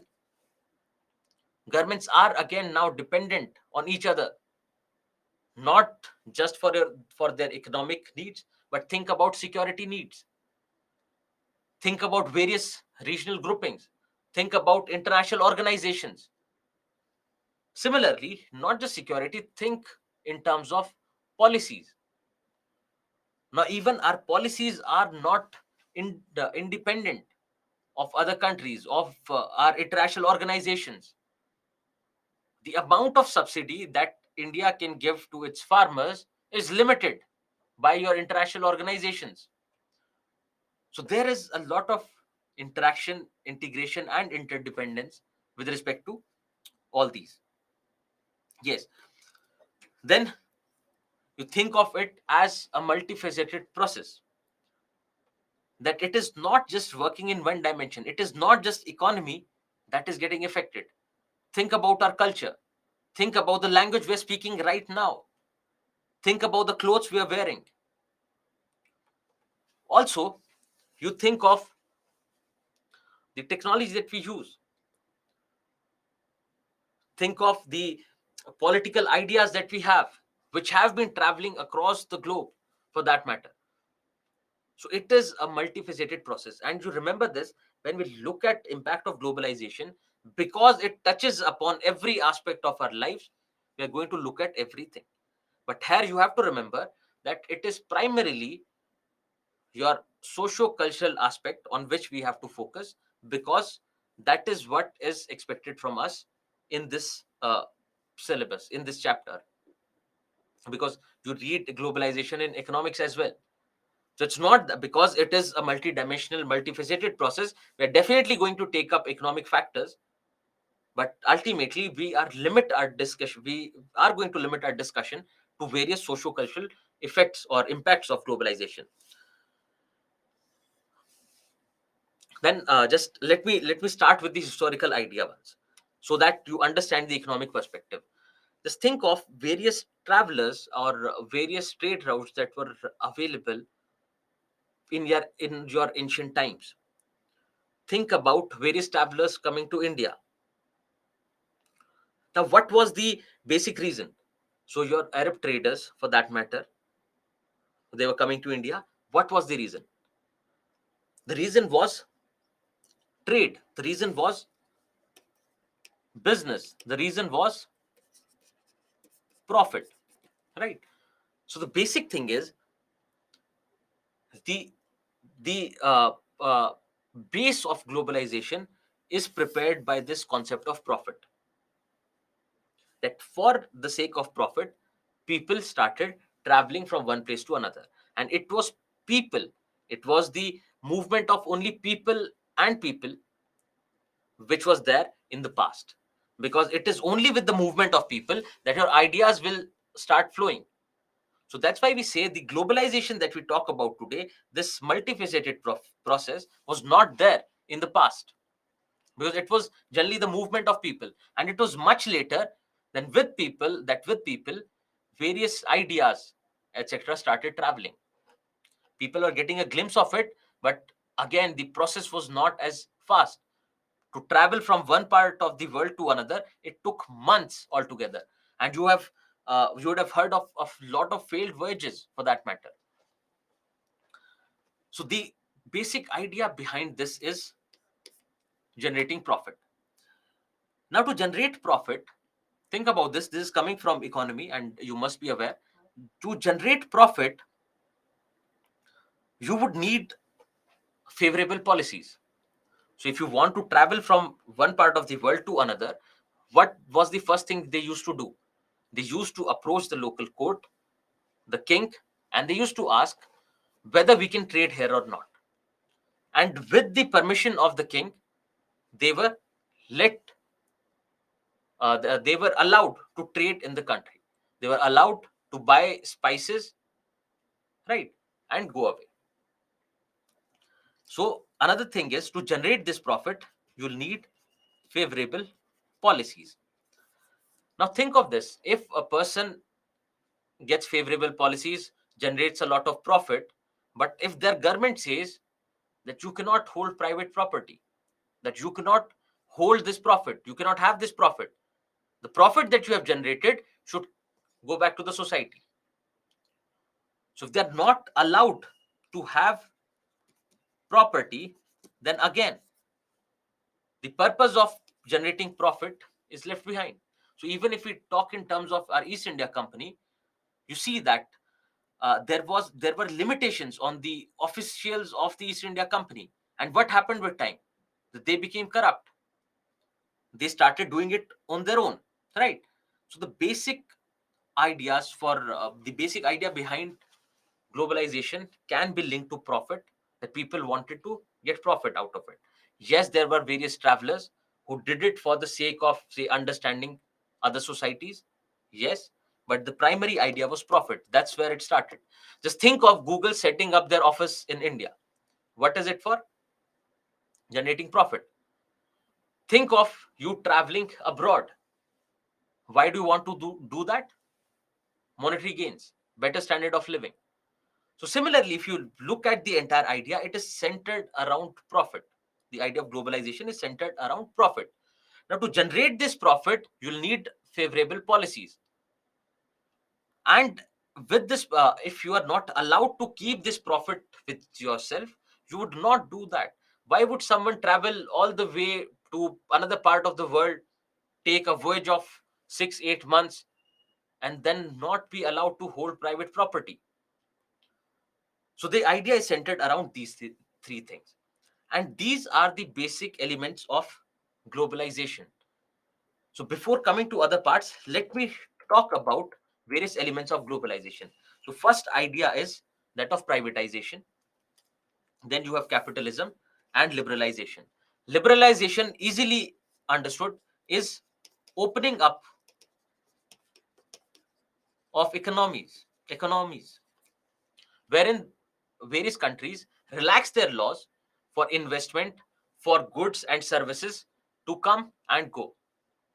So liberalizing trade, opening up economies, right? Then capitalism is centered around the idea of a person can hold private property, a person or any business generally works for profit, and ultimately, if you want to generate profit, the demand and supply thing has to be left to the market. So market orientation. So if these elements are not there, do you think globalization would happen? And the answer is no. And also, if you look at these elements, there is a cause and effect relationship.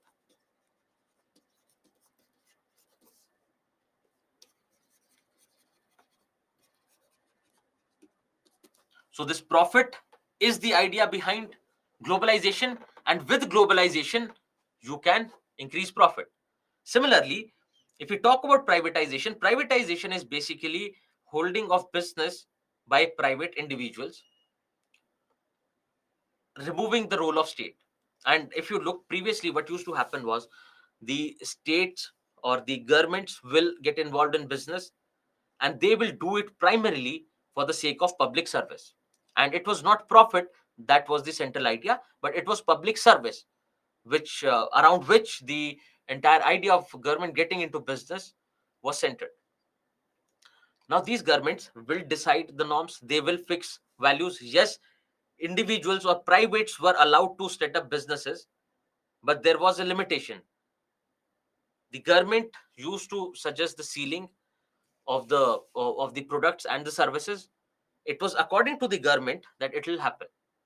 But then slowly, a lot many private players started coming up in various businesses, and also the government started giving more and more way to this market, that let market decide the prices, because that is what the market does best. So market, for that matter, market orientation is considered to be one of the best ways to organize your economies, that it should work on the principle of demand and supply that is determined by the market. Because otherwise, people would not have any incentive to say produce more, to be more productive, to work. So think about this, just related to the idea of joint family. So in joint family, there can be people, and we had mentioned this, that there can be someone who will become very complacent, who would not want to work, who would not want to do anything, would not want to take up any economic activity. Why? Because they know their basic needs will be taken care of, their economic security will be taken care of. And this is again uh, the considered to be one of the best argument against communism, wherein they say that if it is about joint ownership, why would people put in efforts? And we will answer this question by the end of our discussion when we reach self-help groups. So but understand this, that if there is no profit involved, people would not want to put in any efforts for that matter. So that's why we say that capitalism is one of the core elements of globalization. So capitalism says that a person can hold private property, a person can generate profit, and to generate this profit, The economy has to be dependent on market. So market orientation, privatization, and profit making are the basic crux of capitalism. And when we talk about other elements of globalization, you find industrialization here. So with increase in industrialization, you find a definite push towards globalization. How? To set up an industry somewhere, say local manufacturer has set up an industry here in India. Now they would need a market to sell their product. They'll need their raw material coming from somewhere. They might need investments from some other place. Then they'll need skilled manpower, right? So that will give push to globalization. Think of your East India Company, or think of your post-industrial England. Think of your post-industrial England. Now, why did they go around the world taking colonies or making colonies? The idea was to expand their market. They needed more because now industrialization was on the peak. A lot of surplus is being generated, but where are the markets? Where do you sell this product? And that was the reason they started going out. And initially, it was various companies that started going out, and then later, you know what happened, right? And also, they took a lot of Africans, a lot of Asians to their own country. Why? To make them labor, because they needed workers for that matter. Also, if you remember, they needed cotton from both uh, Americas and India. That is their raw material. So for their market, for their raw material, for their labor, they will need new markets, new avenues.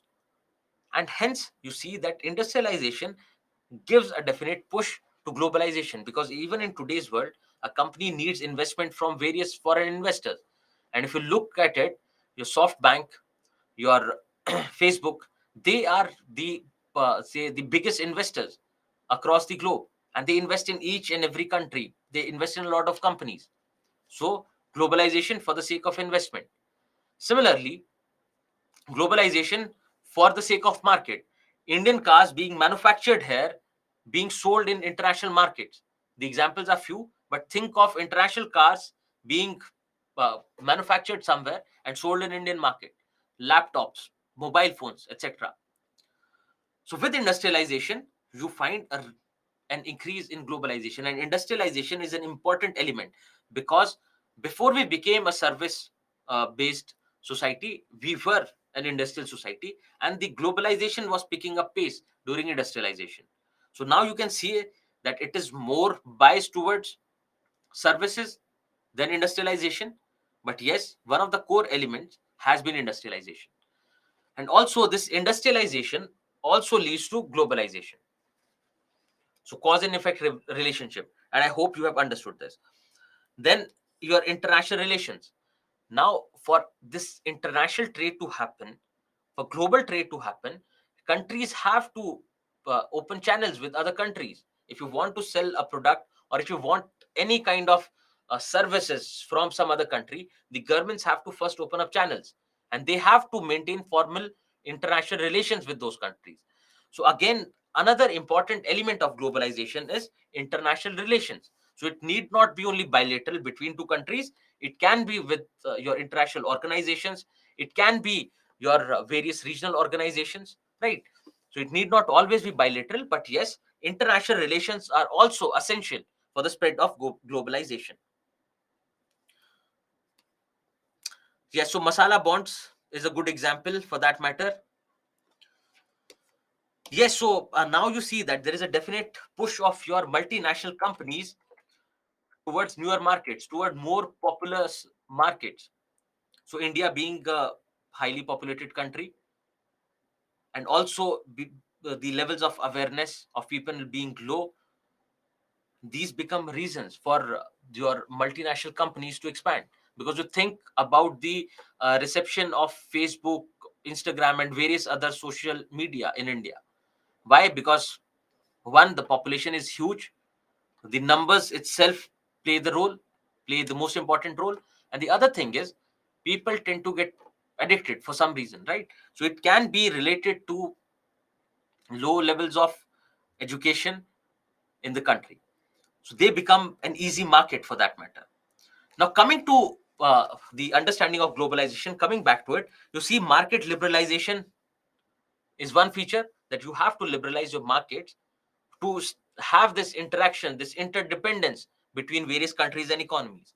Again, market oriented approach is coming straight from the idea of capitalism, that one of the essential requirement of globalization is market oriented approach. If the if the countries or the governments start putting up ceiling on prices, start putting up ceiling on profits, it would not work out. Companies would not want to establish their business in other countries. Then it is generally driven by international trade and investment.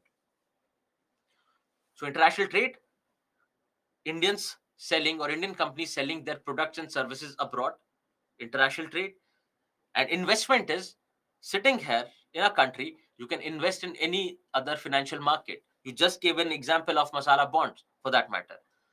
Similarly, you find that but if in today's world we see that now it is less and less of production. If you look at global GDP, think of the global GDP.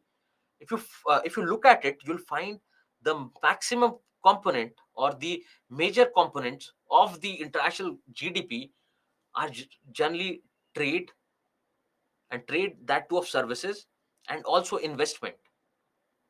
It reflects, you find it gives you a reflection of how we have moved towards a service based society, how we are moving away from industrialization, right?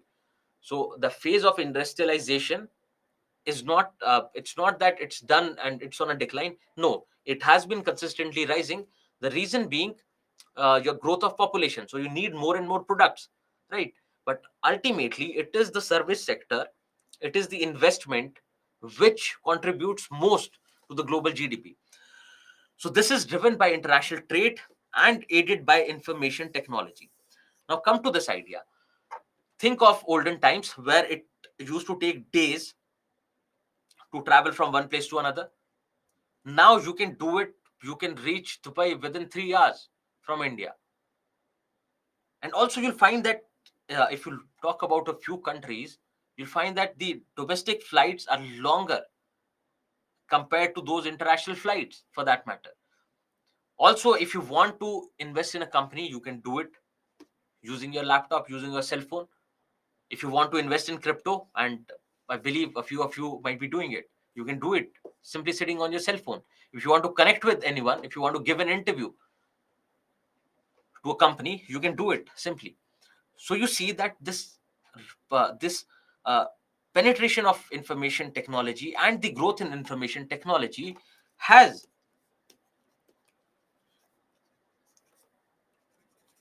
one sped up this process of globalization. And also, if we say that making profit is at the heart of it, information technology is the vehicle that globalization uses. Because without information technology, without your scientific advancement, globalization would not have been possible.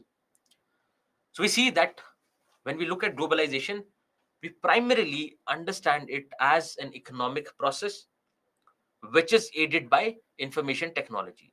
But it is not limited to this. Yes, we can say that it is economics, it is profit making which drives globalization. And ultimately, information technology is the vehicle which is being used by globalization, but it is not limited to this. It has a wider scope. And you'll understand that once we start looking at impacts of globalization on various dimensions.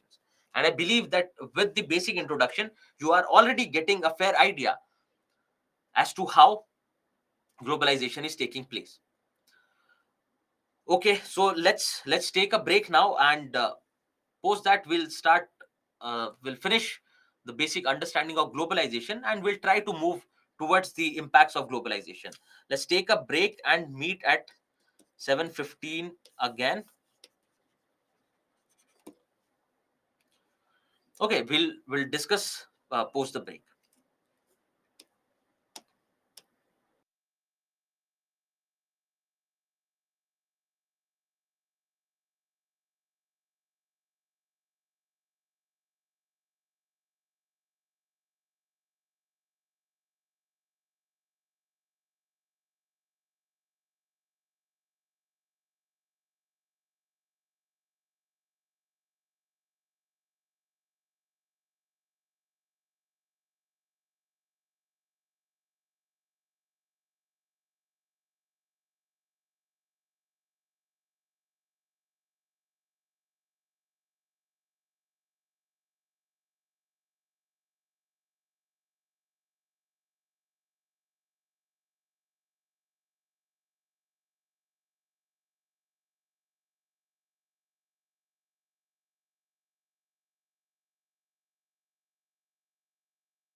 Welcome back, everyone.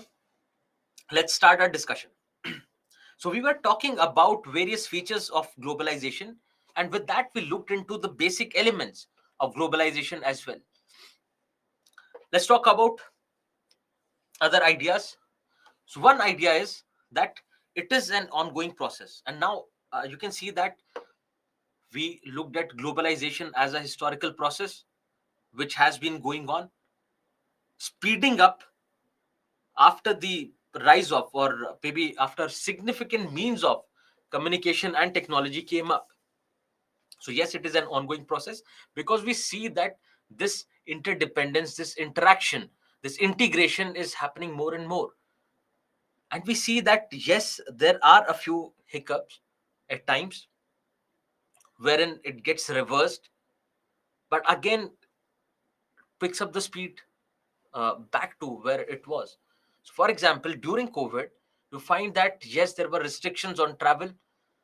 There were restrictions with respect to markets. You could not have got anything or any services apart from online services. You could not have got anything from any place. But yes, there was a small hiccup, but otherwise it goes on. It goes on increasing over the years. It leads to deterritorialization. That means the borders now do not matter. Any national territory, international territory would not matter at all. The distance does not matter. Anything happening in the country finds a mention in the international media within 5 minutes. You can get anything that you want from any place in the world. Similarly, you can sitting here, you can use Skype to talk to a friend or a cousin or your family members sitting in some other country. So that means globalization has also led to deterritorialization, wherein the boundaries do not matter so much. Now, with these basic ideas about globalization,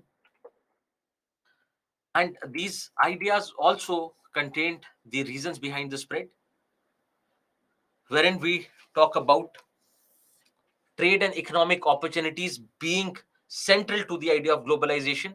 Because even today, if you want to say travel even for education, the basic idea is with better education will come better remuneration. So the basic idea, the heart and soul of globalization is your profit, is your economic activities. Then the most important vehicle, technology. With spread of technology, with increase in technology, you find the increasing rate of globalization. Then various economic events across the globe can also have also been responsible for globalization. Apart from COVID, can anyone suggest any other kind of economic event that led to this spread of globalization? Any other economic event for that matter? 2008 crisis, yes.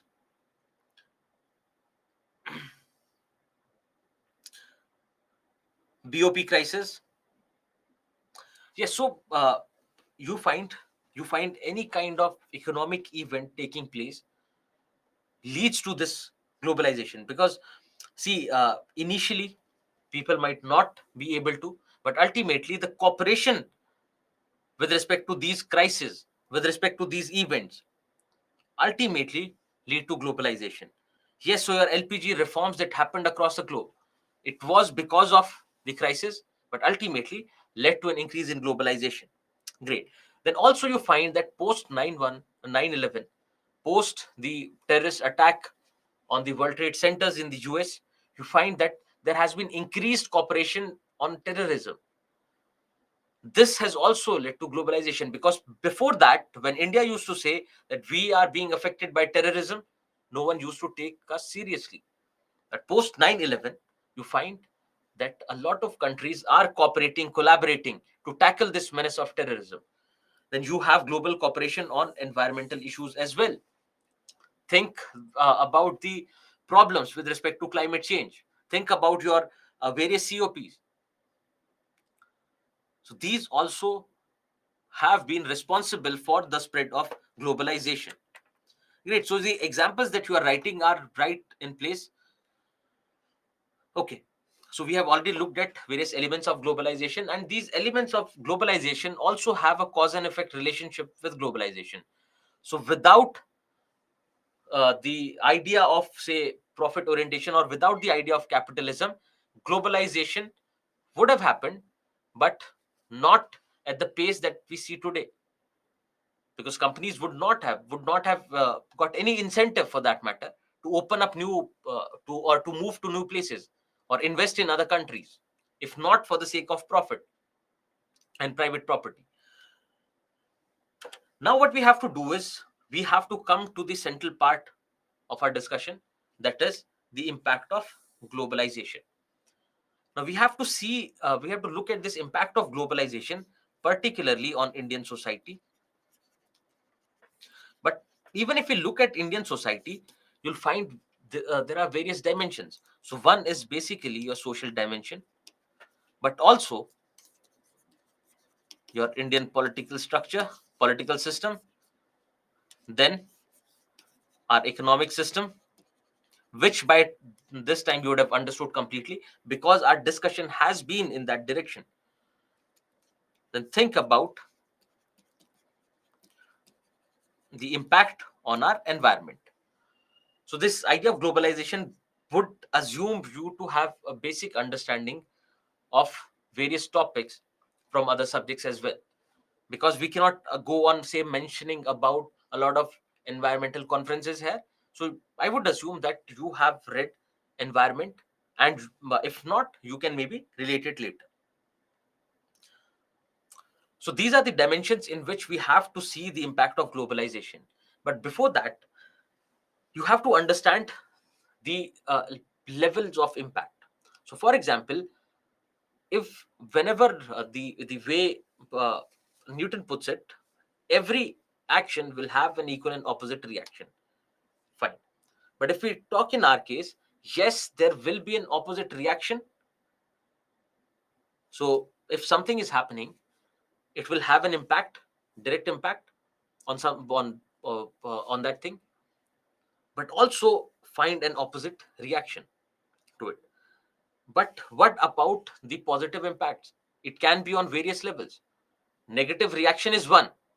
If we talk about globalization, yes, there can be backlash to this globalization, to these forces of change. But the impact of globalization has various levels. So, for example, because of the impact of globalization, at times we just forget about our own ideas, we just forget about our own culture and stick to what has been introduced to us.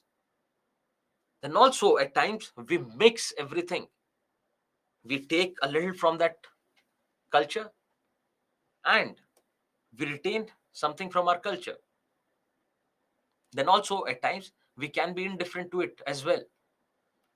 So there can be various levels of impact when any force of change, any force of change for that matter, impacts any society. It is not just limited to globalization, but also can be extended to other forces like modernization, westernization, right?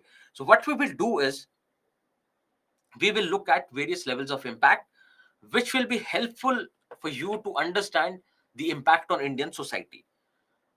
The political impact, social impact, and uh, your environmental impact are going to be fairly simple, unidirectional. But when it comes to the impact on Indian society, you would have to think in terms of these levels of impact. Okay, so with globalization, you find that one idea is, there can be a complete backlash. Think of this: with globalization, introduction of new festivals in our country, backlash against them. Think of Valentine's Day, think of uh, uh, think of your Halloween, Christmas. Similarly, not just festivals, think of backlash against the imposition of foreign language. Think of more and more push towards the local. Now, yes, even think of Make in India, for that matter, on the level of government. Think of Make in India. Now, because of foreign competition, because of various other factors, because our industries are not going, we find a push towards make in India. What is that? A backlash against globalization, a backlash against the integration, the interaction that is happening. So one idea can be backlash, which can be an opposite reaction or a reaction for that matter to globalization. Then another idea is complete submission. Apart from our clothing, please try to suggest any other way in which we have completely submitted to the forces of globalization. So if you look at our clothing, we say that the traditional way of wearing clothes in India has been lost. And particularly the male members, they generally wear, and they have completely say accepted, or they have been completely undertaken by this global clothing pattern, clothing style, right? Complete submission, yes. So language to a great extent in urban areas can also be seen as a form of complete submission.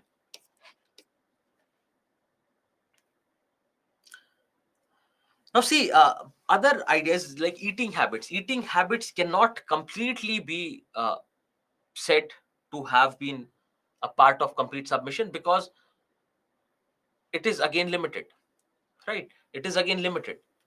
If you stay at home, yes, you might go out and eat at times. You can try various cuisines, but generally we tend to eat at home and maintain the same diet. Yes, so democracy, great. So Sahil has mentioned democracy. Think about democracy in India, where it was complete monarchy, has been completely subsumed by democracy. We have become a democratic country. Great. So similarly, you find that you can completely submit to a particular force. Also, you'll find acceptance and coexistence. A simple idea: you go eat pizza, but you have homemade food as well. Similarly, uh, say women, they wear sari and they wear other clothes as well. So they have accepted, or rather, you can think in terms of your language. So English is there, people are speaking English, speaking their traditional language or their mother tongue at home. So there has been acceptance and coexistence. And also there is another part which talks about amalgamation. Amalgamation is borrowing a few traits from other cultures, adding a few traits of our own culture, and creating something new. Amalgamation is borrowing a few features of something, having or adding a few features of something that is our own, and creating something new. Think about your languages. Think about English for that matter, or think about any language interacting with an Indian language. Persian and Hindi created Urdu.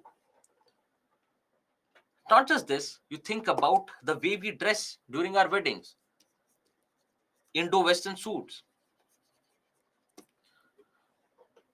which depicts an amalgamation of various features of global forces or global cultures and our own culture. We will come to that, Himanshu. We will come to that. See, integration, you have to understand, integration is different. It's happening on an economic level. And when we are talking about these levels of impact, they'll be limited to your social impact. And that's why the idea is being transferred through socio-cultural uh, examples. This we have to look at on a social level, and otherwise as well. Even if you want to think in terms of various economic practices, you can find examples for that matter. Brexit can be what? An example of backlash against globalization. Similarly, this mixed form of economy, can be another example of amalgamation. We borrowed a few features of one form, a few features of our own. So we were following more or less a socialist pattern. Then we adopted a few features of capitalism. So again, that is what amalgamation. So you can find examples, but here we have to limit our understanding to Indian society. And this will come in handy when we try to understand the impact of globalization on Indian society. It's great. Now, when we talk about impact of globalization on Indian society, apart from all the dimensions that we have mentioned, political, economic, and environmental, that we will go through quickly, what we have to do is we have to think about various features of Indian society. So the first thing is we always classify Indian society in urban Indian society, rural Indian society, and tribal society. So what we have to see is what has been impact on urban society, what has been impact on rural society, what has been impact on tribal society. How do you do that? You break them down in features, and you look at the impact on each and every feature. Then also, if we talk about Indian society, we have various social institutions like the institution of family, the institution of marriage. What else? Caste system. So we will look at the impact of globalization on various institutions. Apart from these various institutions, we have various social groups. We have women, we have children, elderly, minorities, scheduled castes and scheduled tribes. Then you have workers in both your organized and unorganized sector. So what we will do is we will take up a few of these institutions and a few of these your sections of the society. I'll tell you how to break them down and approach, and you have to do the rest as your homework. And if you're not able to understand, you can ask a question tomorrow. Okay, so let's start with various dimensions of impact of globalization on Indian society. And we see that I don't think we have to explain that how globalization has impacted all these dimensions, starting with your economic impact. If you remember, when talking about liberalization, privatization, we were saying that globalization has a cause and effect relationship, that liberalization is an essential feature of globalization, and also globalization leads to more and more liberalization. So understand that as a cause and effect relationship. Now, what we have to do is, if we talk about liberalization or one of the feature of globalization, we have to think both in terms of positive and negative impacts. We have to think in terms of both positive and negative impacts. Niranjan, you are saying education system. See, the thing is, education system one will be covered there, education and healthcare. I've given them specific heads. And also, when we're talking about liberalization, we're talking about economic liberalization. We're not talking in terms of the political idea of being liberal or the classical or neoliberalism. We are not going there. We are limiting our understanding to economic liberalization, that is opening up of economies. Now think about this. If we talk about liberalization, we have opened up our economy to various other countries. Now companies can conduct business here. If companies can conduct business here, don't you think you have more choice of products? Choice, that too, of better quality. Then also, investment in your various businesses is not a problem now, because now you do not just need domestic capital, you can borrow or you can have investors from anywhere. Yes, this has lead to setting up of new industries, and hence created a lot of new employment. Great. You get introduced to newer technology, so the idea of innovation, technology. Now because of these multiple products, because of this choice of product, now various companies compete with each other, and they have to, with this competition, they have to decrease the price or to stay competitive, they have to keep the price lower than the other, or at least equivalent to other, which leads to cheaper products and services available to the consumers.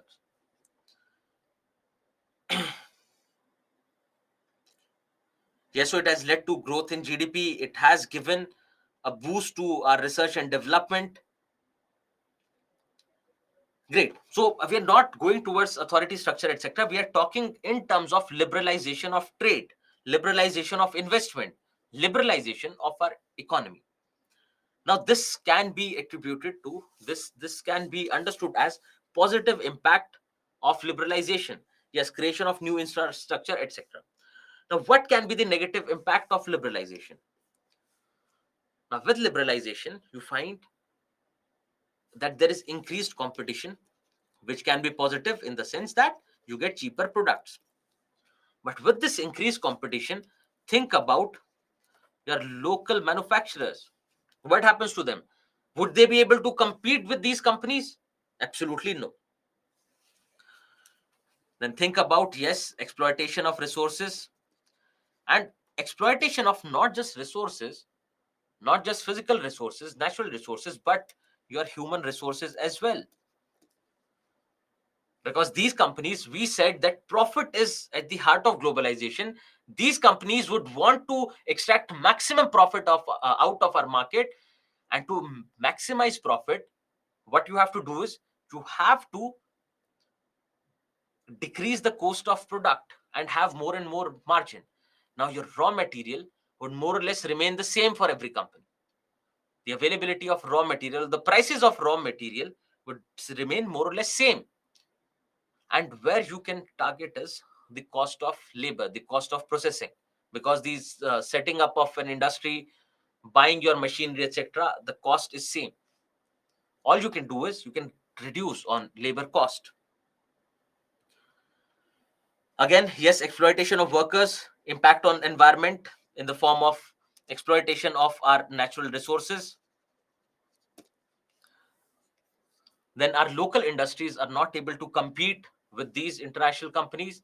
Then with their investment, just think about this. If a company from abroad is investing in India, wouldn't they want our policies to be favorable to them? Wouldn't they ask our government to make favorable policies for them so that they can set up? And you see that whenever there is an international company coming in India, we try to make the conditions favorable for them so that they can extract maximum profit out of it. The benefit for the government is, yes, they'll get investment, they'll get international company here, they'll get more in revenues, right? Yes, so it will lead to crony capitalism. It can lead to crony capitalism. And similarly, if you look at this idea of liberalization, it can pretty much answer all the other dimensions as well. It can pretty much answer all the dimensions as well. Now, with liberalization, one is incoming, the other idea is outgoing. In terms of outgoing, think of our software engineers and the good doctors leaving for other countries in search of better opportunities. So that can also happen. So migration, because of liberalization, and this liberalization can make other companies come here, set up their business here, and Indian companies also go abroad and set up their industries there, right? So when you talk about liberalization, you have to think both in terms of positive and negative.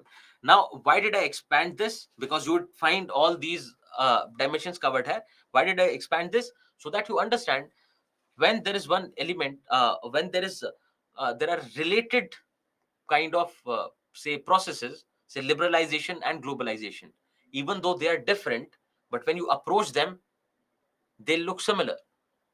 So for example, when we are saying that modernization, impact of modernization on Indian society or on Indian family, now you can think, you can relate globalization with modernization, and you would find that even globalization is having a similar kind of impact. apart from a few exceptions. So when we talk about marriage, apart from think of this idea that now you have more you have better choices of or you have more choices, more in number, more choices of spouse selection. Now you can get married to someone who lives in another country, for example, but most of them will remain the same. Yes, so some are laughing because is it a dream and that too far fetched? That is a question that you need to ask yourself. So okay, so why did I do this? So that you understand these forces of change have a lot in common. These forces of change aid each other, and when you try to look at the impact of these forces, what you can do is you can apply the same kind of logic apart from a few uh, other things.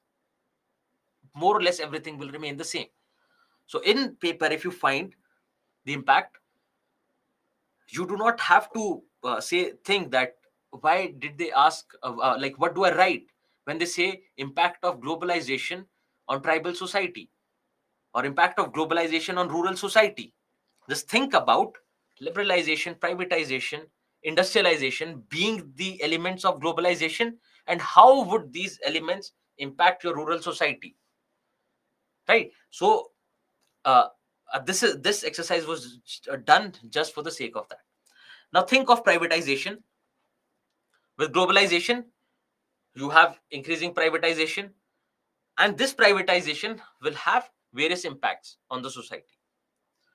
So understand privatization as an impact of globalization first. When when a few countries started letting privatization happen, started letting more and more private players come up, started moving towards market oriented approach, and people from other countries would see, and even other governments would see that look at the US, how they have been growing. They have been making far great development with respect to their revenues, with respect to their uh, per capita income, with respect to the levels of development, and it would create that the glitter in other minds. The way people from rural areas, previously at least, used to look at urban areas, that once a person moves to an urban area, it is going to be a beautiful life. You have electricity there, you have skyscrapers there, etc., etc. It is only a few years later when they realize that it is not all rainbow and sunshine. It is a lot different than what they imagined, right? So with privatization, you find there with globalization, find privatization was also taking place, and privatization in turn led to globalization. This has already been discussed, but now just look at the positive and negatives of it. I'm not going to write here because you can simply understand this. So privatization, with privatization, you'll find that government, a lot of responsibility, other responsibilities of the government are being taken care of by the private sector. So for example, previously government would invest in companies for the sake of public service, but your private players will do it for profit making, will do it to maximize profit. Similarly, with privatization, you find that one positive idea is that the government can now take care of other things. Now the government need not to be invested in a business, and they can maybe work on other things. And also with privatization, you find that with the profit orientation of the businesses, you find the government revenues have been increasing consistently. But there are negative impacts as well. That with privatization is ultimately going to lead to exploitation of the workers.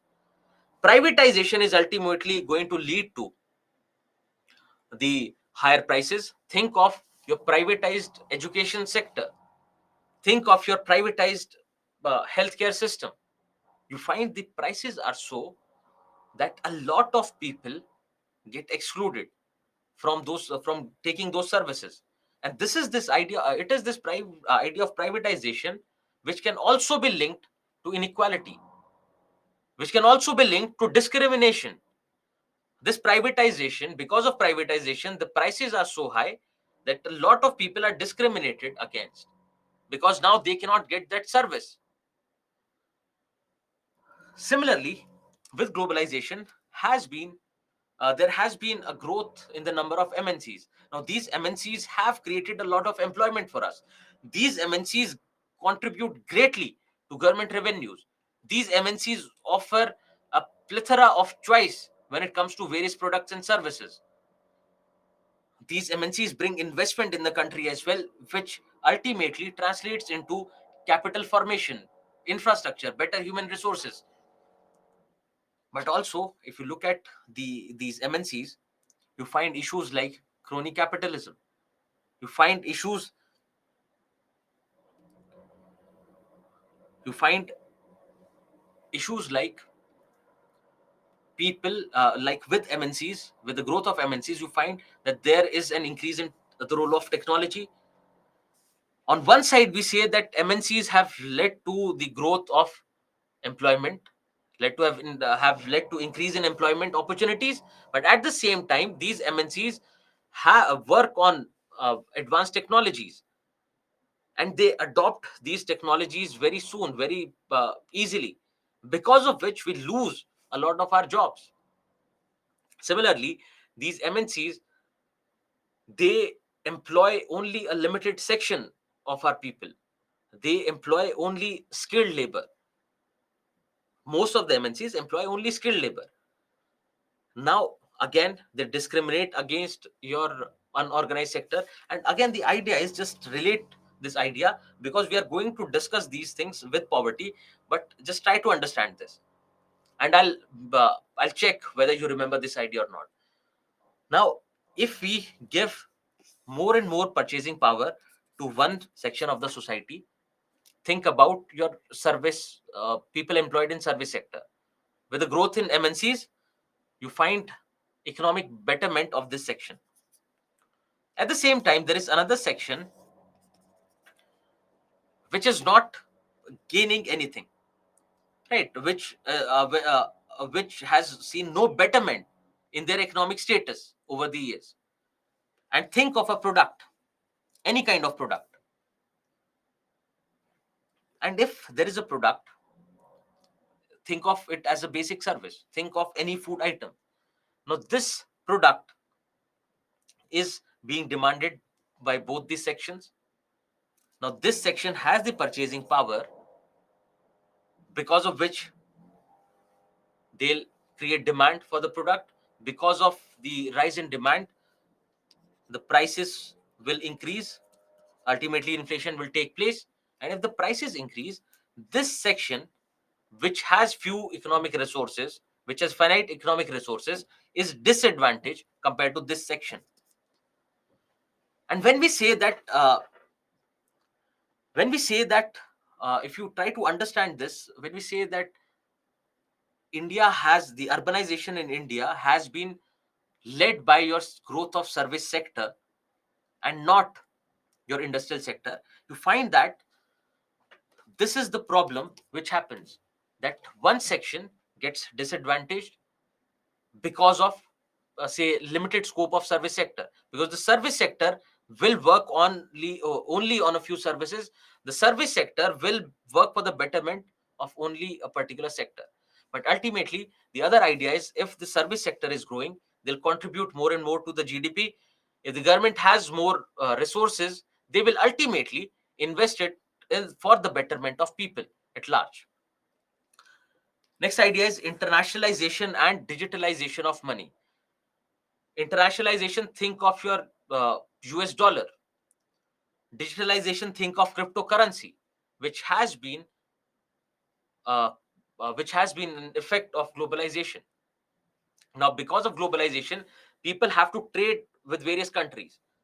Now, previously, if you remember, it was the bullion. It was basically your metals, gold, silver, etc., in which people used to trade.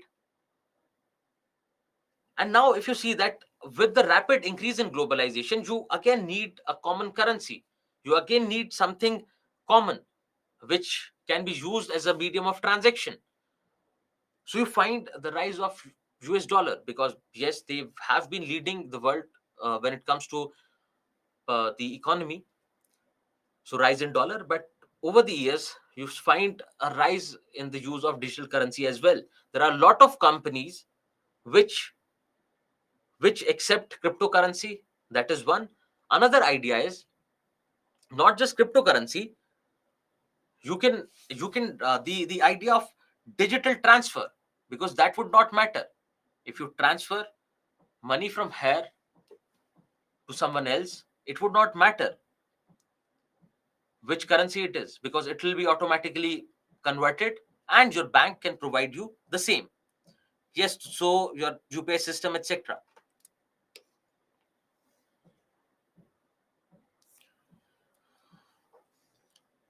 Then globalization of investment in the sense that various countries, people from various countries, businesses from various countries can invest now, can sit at home and invest in the companies in other countries. And also, you can also think of investment becoming global in the sense that initially it was limited only to your local area. It was only limited to a few businessmen or a few individuals who had the financial resources. Now you can go and ask for investment anywhere, for that matter. Then think about impact of globalization on agriculture. One is that it has led to an improvement in agriculture, improvement in productivity from agriculture. You have newer things, you have newer technology to be used for agriculture. You have your pesticides, insecticides, etc. Everything again related to globalization. But at the same time, your agriculture has been impacted negatively. Think of climate change once. The first thing is, think of climate change being pushed, or climate change being sped up because of industrialization, which is a direct cause of globalization, because of which you find the monsoon is not regular, because of which you find the land is degraded, hence decreasing the productivity. Similarly, overuse of pesticides, insecticides is another reason of detriment, which has been detrimental to our agriculture. Then your globalization has given new markets, has opened up new markets for our agricultural produce, has opened up various food processing units. Now we have bigger market for our agricultural product. Thinking of other negatives, you can think of the state of our farmers. You can think of these big MNCs, taking up produce from these poor farmers, getting into a contract, taking their produce for a very low rate and selling it at a higher price in the market. So yes, export of basmati rice. Again, think of GI tag. Think of Alfonso mango or Ratnagiri mango being sold everywhere in the world, making it popular, for that matter. So you can think about both positives and negatives of agriculture. The idea is, if you get a question on agriculture, if you get a question of impact of globalization on agriculture, you should be able to approach it. One idea is, the first idea is, look at various features related to agriculture. The thing is, agriculture will need inputs, then agriculture has to process it and provide an output. And you look at positive and negative impact in all these dimensions. So basic inputs, for example, your seeds, think of your high yielding variety seeds. Other inputs like water, think of better irrigation system. But also think of your delayed monsoon or irregular monsoon. Think of various other impacts of climate change, like your floods, droughts, etc. So similarly, when you have to look at impact of globalization or any other force on anything, you always try to break it down so that your answer is more structured, rather than just starting it or rather than going haywire that, okay, I now remember this, I'll write this. Better than that is structuring it properly. Then think about working class. Working class we have already discussed with MNCs. So think of it. Now the working class, one, you have more opportunities, more job opportunities. A lot of them can be engaged in organized sector, who will get social security, who will get insurance, who will get good working conditions. Also at the same time, because working class, there is working class from unorganized sector as well, who has seen a negative impact for that matter. So no, because these MNCs, for instance, they influence government policies, and with their influence, with their influence, they'll try to negotiate with the government what is best for them. But then who will think about this working class? But also, if you look at working class, now with the various ideas, with the international ideas, international political ideas, we have labor unions who can fight for their rights for that matter. Then you think about poverty. Now, if we talk about the LPG reforms, the basic idea was that they will fix the current issue that we have in our society, and ultimately look at the West. They have been successful in eliminating poverty to a great extent. Look at their steep rise with in terms of development, in terms of socio-economic development, and that is was the idea that there was a push towards globalization, liberalization, and privatization across the globe. But if you look at poverty, and this will be dealt with in poverty, but if you think about poverty, you'll find that yes, with creation of new jobs, with creation of new employment opportunities for people, with a lot of contribution to your government in terms of revenue, then the rise of civil society, because civil society will, because we have a lot of, think of international NGOs who are working for the betterment of our poor.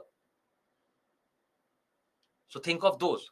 The increase in those has been a positive impact of globalization when it comes to poverty. But at the same time, they have increased poverty as well. Yes, it is decreasing, it is going down if you look at the proportion, if you look at the percentage. But otherwise, in absolute numbers, not so much so. Also, when we deal with poverty, we will talk about the divergence between poverty and hunger, how we have been faring with respect to poverty and hunger both, and you will understand there more. So yes, your social security schemes, one is, this idea is coming from with the help of globalization, about providing social security to your people. Another thing is, with globalization, with increase in the number of industries, with government revenues rising, you can say that yes, government can invest more and more in social security of the people. Then you think of cottage industry, increased competition by the MNCs, they are running out of business. At the same time, you'll find with localization, and that will be discussed as well, you'll find that people now are also, because of globalization, because of the rise of mass media, because of the expansion of mass media, you find that more and more people are interested in these handmade products, in these organic products, thereby giving a push to these cottage industries. And for that matter, you'll find that the products that these cottage industries provide are not they are, those products are also finding not just national but international market. So globalization can have both positive and negative impacts on cottage industry. Now related to the economic impact of globalization is something called neocolonialism. Now what was colonialism? Colonialism was one country taking over another country with respect to their political and economic system, and making laws for them. Those laws were ultimately for the benefit of the mother country. That they, for example, take example of Britain and India. Now, Britain, or your East India Company, initially they took over India. They started making laws. They first took the political control, direct political control, and they started making different laws, which were ultimately for the economic benefit of the Britishers. Now, is it possible to make a colony in modern times? And the answer is no. Now, uh,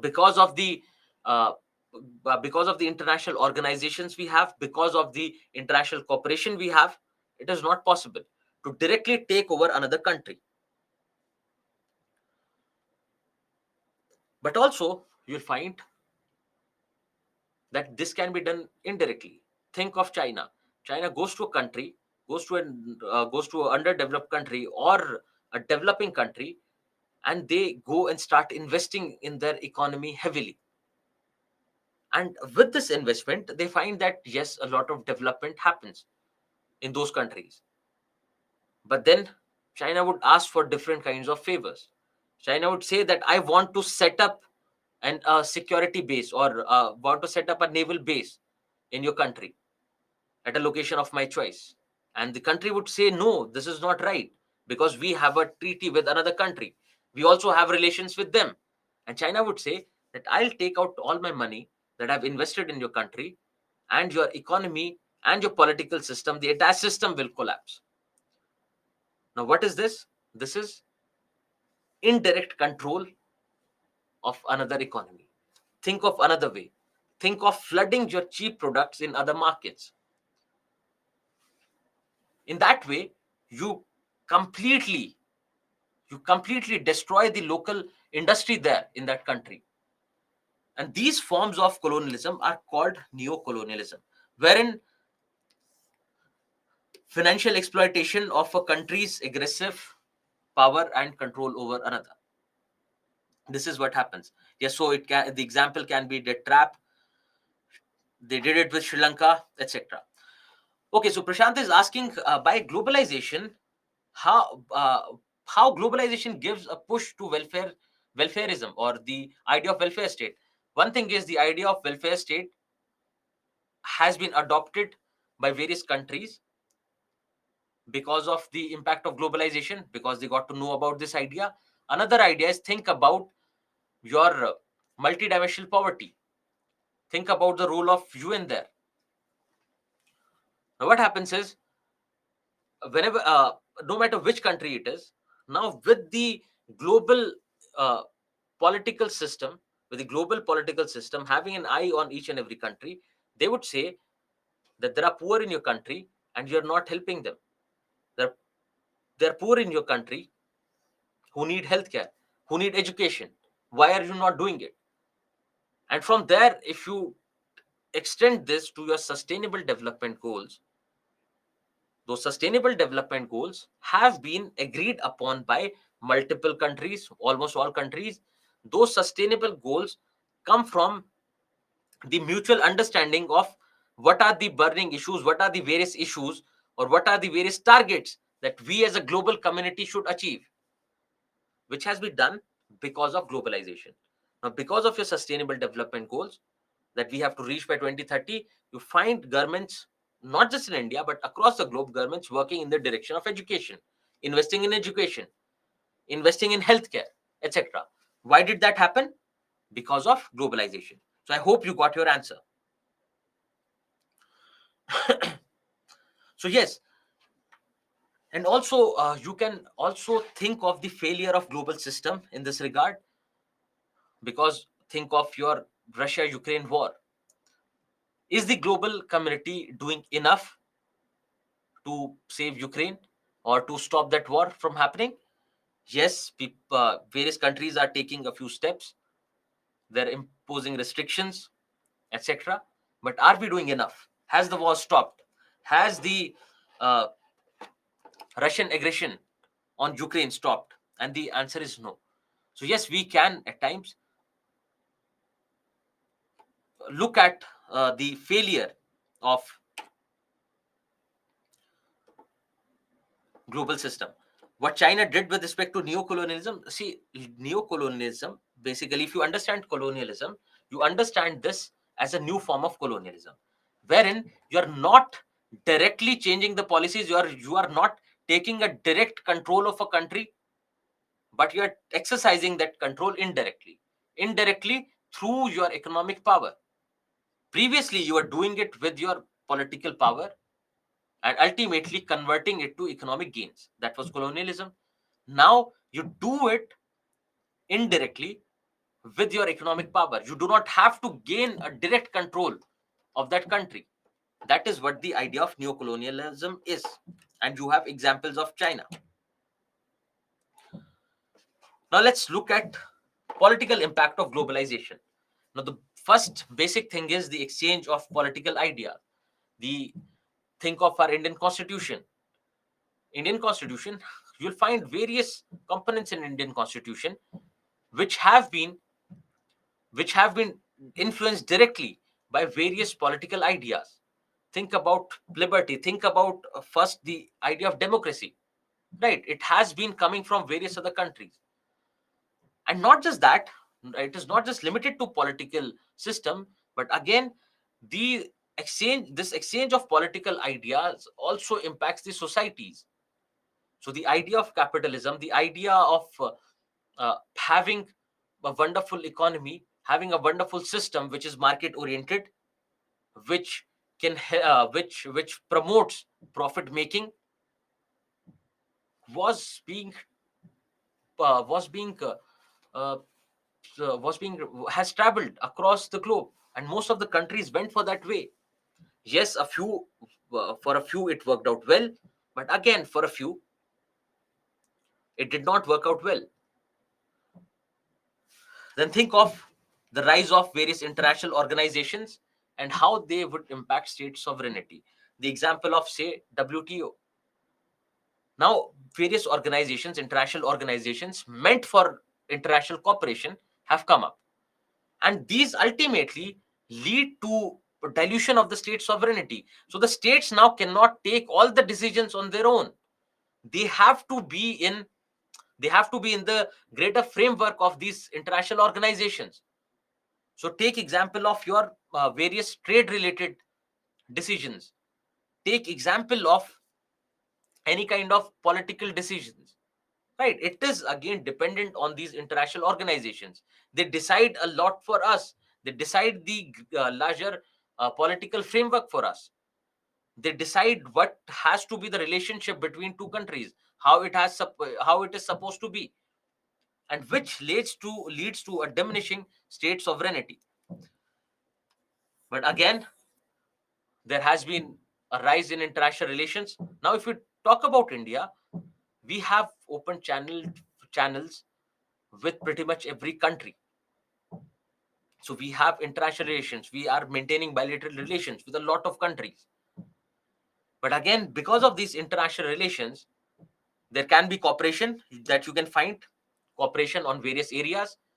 In various areas, be it related to environment, be it various free trade agreements, be it the idea of European Union. But also, because of globalization, you find a lot of conflicts happening. Think of conflict between two countries. You have various examples.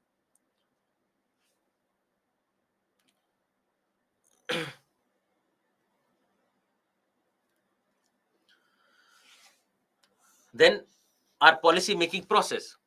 One thing is that our policy is being influenced. What does the idea of diminishing state sovereignty says? That now our policies have more and more impact of global organizations. Then also, if you see that a lot of innovation, a lot of new ideas come up in our policy making because of globalization, because of our exposure to different countries, because of our bureaucrats traveling to other countries to understand their systems. And also, if you talk about policy making, we take help from various international organizations, various think tanks. And in that sense, you can say that our policy making has been globalized.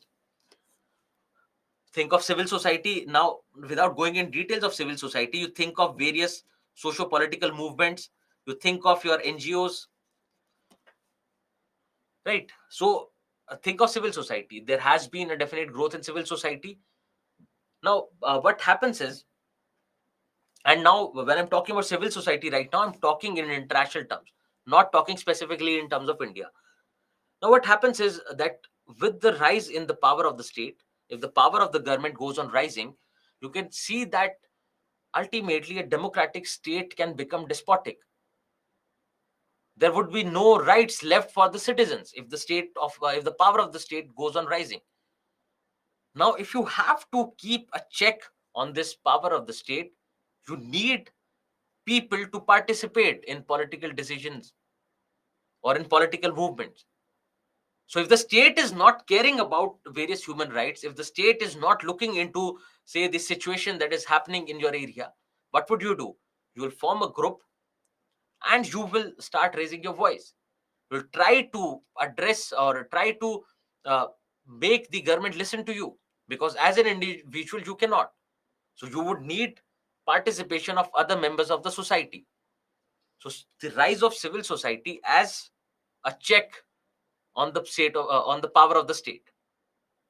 Now, in our context, you find that there has been a rise of civil society.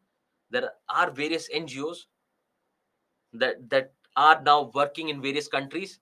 Now, these NGOs can work in a positive direction, but they can also become a security threat to other nations. What if they are carrying out the kind of activities which will ultimately lead to, say, internal troubles in that country? Then also, if we talk about civil society, you think of various social movements. A movement that starts in one country goes on traveling across the world. So, Me Too movement, which started primarily in the West, had found ground in almost every country. People started coming out. If you remember that hashtag Me Too movement, right? Hashtag Me Too. Similarly, if we talk about the levels of awareness, there has also been a rise, because now it is not just domestic organizations, but you have organizations available across the world who have an eye on what is happening.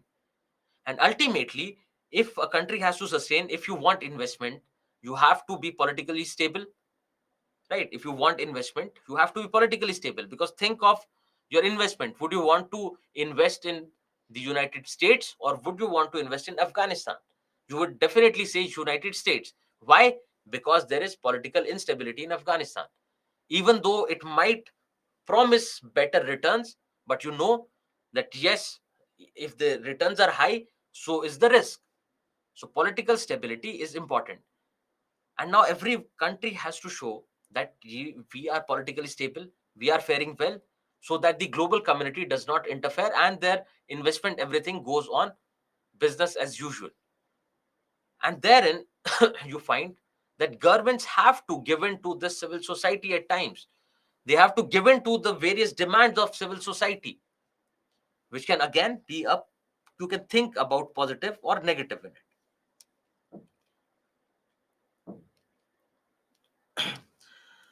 Then yes, the rising levels of public awareness, and it can be directly related to media, the expansion of media. Now people understand the importance of human rights. Now people understand the importance of education. If there is any new idea coming up, think about legalizing homosexuality.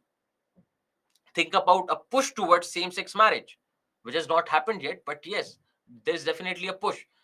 Think about equal treatment of each and every section of the society. So, what are these direct impacts of globalization? If you think about corruption, one is because of globalization, there is rise in technology. Because of globalization, you have various regulatory authorities that have come up, and you find that corruption can become difficult. Right now, you have your cell phone. If there is an official who asks for money or wants any kind of favor, you can just record it, circulate it globally within a minute. But also at the same time, you find there has been a rise in the scale of corruption.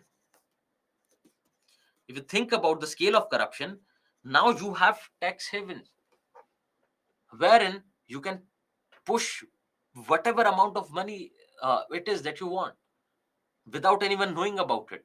Think of your Swiss bank, right? Think of organized crime for that matter. Absolutely.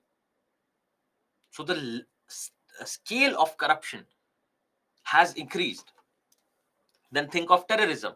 One is, with global boundaries getting fluid, there will be definitely a rise in terrorism, but also there has been increased cooperation with respect to terrorism.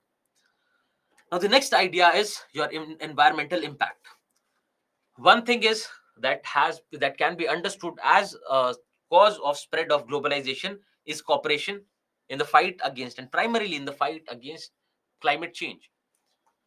You can think of your International Solar Alliance. You can think of various protocols and various meetings that happen over the years. Then also there has been a rise of international organizations, because generally these international organizations start these various protocols, right? So you can think of your COPs. You can think of uh, the you can think of UNICEF, for example. They are working, yes, primarily for the children, and also you'll find various UN bodies. You can think of UNFCCC. They also work in the field of environment. Similarly, with this cooperation, so first thing is that you identify that yes, climate change is a problem. Once you identify, you try to rope in as many members as possible to legitimize that idea that yes, climate change is happening, it is definitely a threat, and now more and more people are saying so. Suppose that you would want discussions across stakeholders to happen, that yes, this is a problem which needs to be addressed, and you have to reach a conclusion. Once you've reached a conclusion, you would see that what are the ways in which we can control this problem of climate change. We can control the negative impacts of climate change, and then you'll come up with the idea. And therein you find the idea of sustainable development, which became central to all the countries. Why? Because there was global agreement on those ideas. And also, with respect to any kind of new ideas, you find that say say the Japanese are working on carbon sinks, for instance. Now we will get that idea, we'll also start working on it. Similarly, there is your Lafarge Group, cement industry. They have Geocycle, which is their arm, which takes care of the environmental problems that the cement industry creates. Now, Geocycle is working on various projects in India, for that matter. Why? Globalization. Similarly, the public awareness will find a mention everywhere, because there has been a definite rise in public awareness. Now, people are becoming more and more aware about these problems. Similarly, you are talking about Paris Convention. You are talking about carbon trading, etc. You can talk about the push towards your e-vehicles, right? Electronic vehicles, or your solar vehicles, for that matter. Where is that coming from? Your global community. Then pollution has been uh, a result of globalization. Because of globalization, you set up industries. These industries pollute your land, water, and air. So pollution as a direct consequence of globalization. But also, if you think about newer means to measure the air pollution, newer means to control pollution, think of your indoor purifiers, right? You can see that you have various benefits with respect to globalization. That now you have better reach to technologies or newer ways to target or control pollution. So uh, think of the idea of putting a congestion tax on Indian roads. Now it has not worked out, but yes, it was there. It was there during your Delhi pollution times. It was there last year as well. That wherever you have high density of traffic, there you should put congestion tax, so that people stay away from bringing in their cars. That you have to pay more and more, you have to pay more tax, or you have to pay, say, a fee to get your car into a congested area, because that will work as a incentive to use public transport.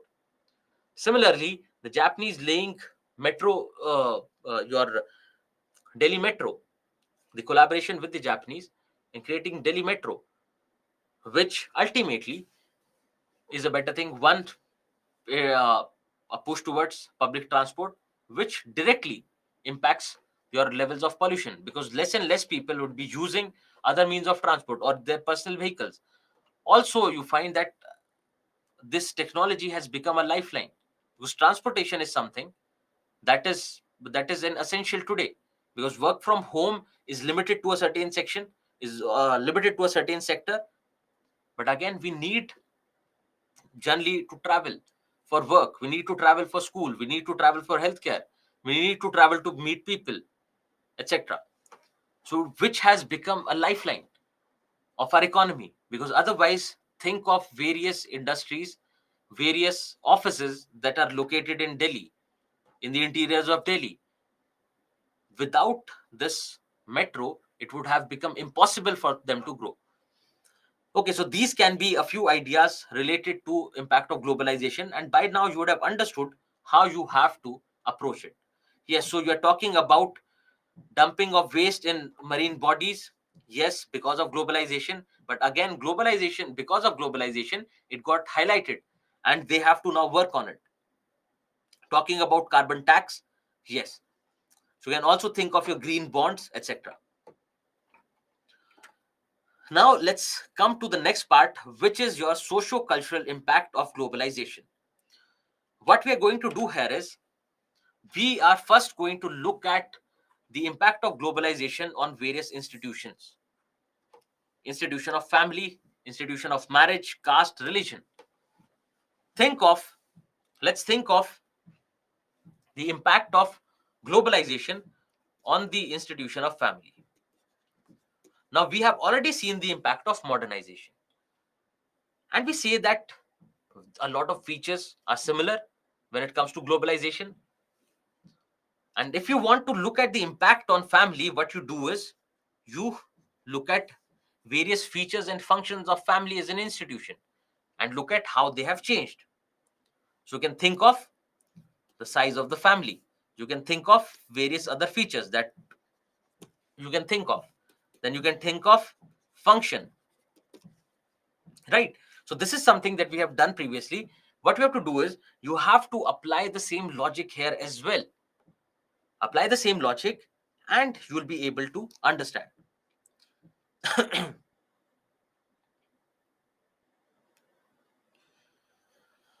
So yes, you are talking about size. You can talk about various features, how internally it has changed.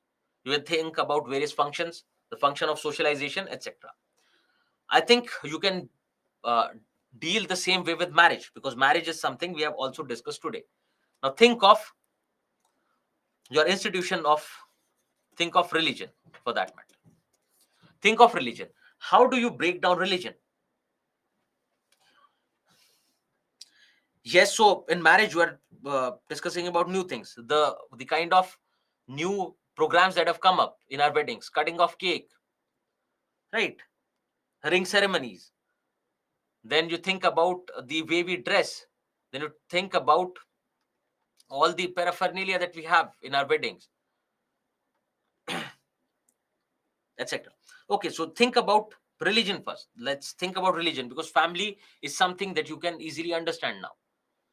All you have to see is various features, how they got impacted, and apart from that, you can just think of newer ways. So previously we were saying that our choice of spouse is limited to our caste, etc., but now it is not. And also, with globalization, you have chances of getting a match from someone else, of someone from another country. Okay, let's talk about religion. So let's talk about the components of religion. The first idea is arrival of new religions in the country and their interaction with our indigenous religion. One is that. Then you can think of various rituals. Then you can think of the importance,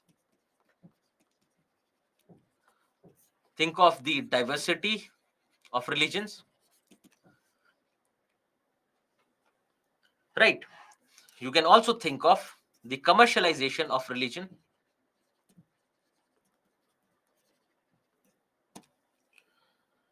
Great.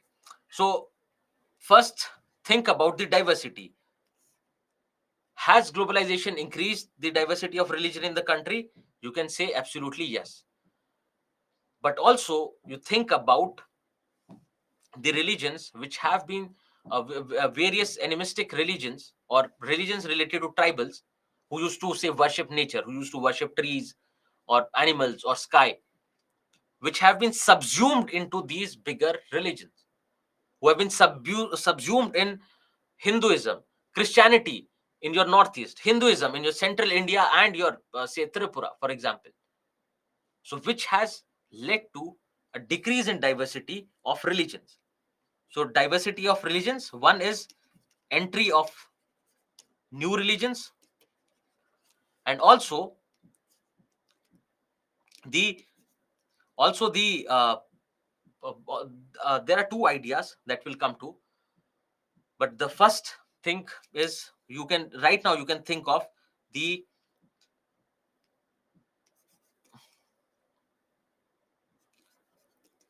assimilation in major religions.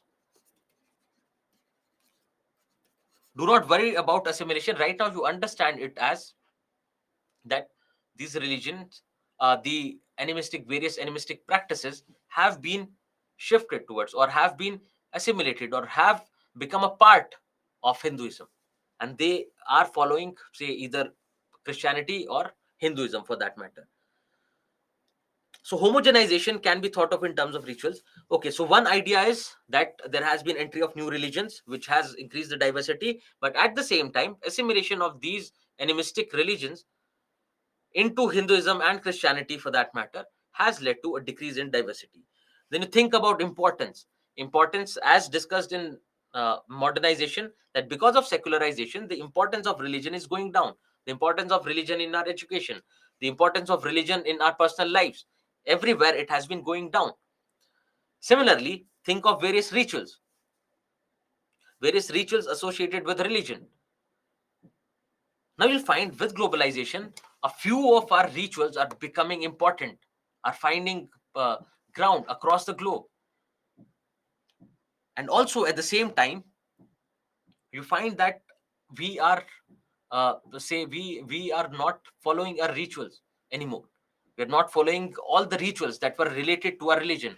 Why? Because of the impact of the global. And you have already been giving examples here. Then also commercialization of religion can be understood. Atheism is increasing, yes. So now you can get religious donations from anywhere, sitting in your own country. Yes. Okay, so you have a webinar today. Okay, you have a webinar today. So what we'll do is we will wind up. So I hope you have understood the various dimensions of religion. I have already given you a question from the previous chapter, so you can try to answer that same question. And tomorrow, what we'll do is we will look at various other institutions of the Indian society which find an impact of globalization, and also look at various sections of Indian society and how globalization has impacted them. So we'll do it to a few, we'll do the same practice with a few, and rest I would like you to take up yourself. Okay. So with this, let's conclude our discussion for today, and we will start from where we left tomorrow.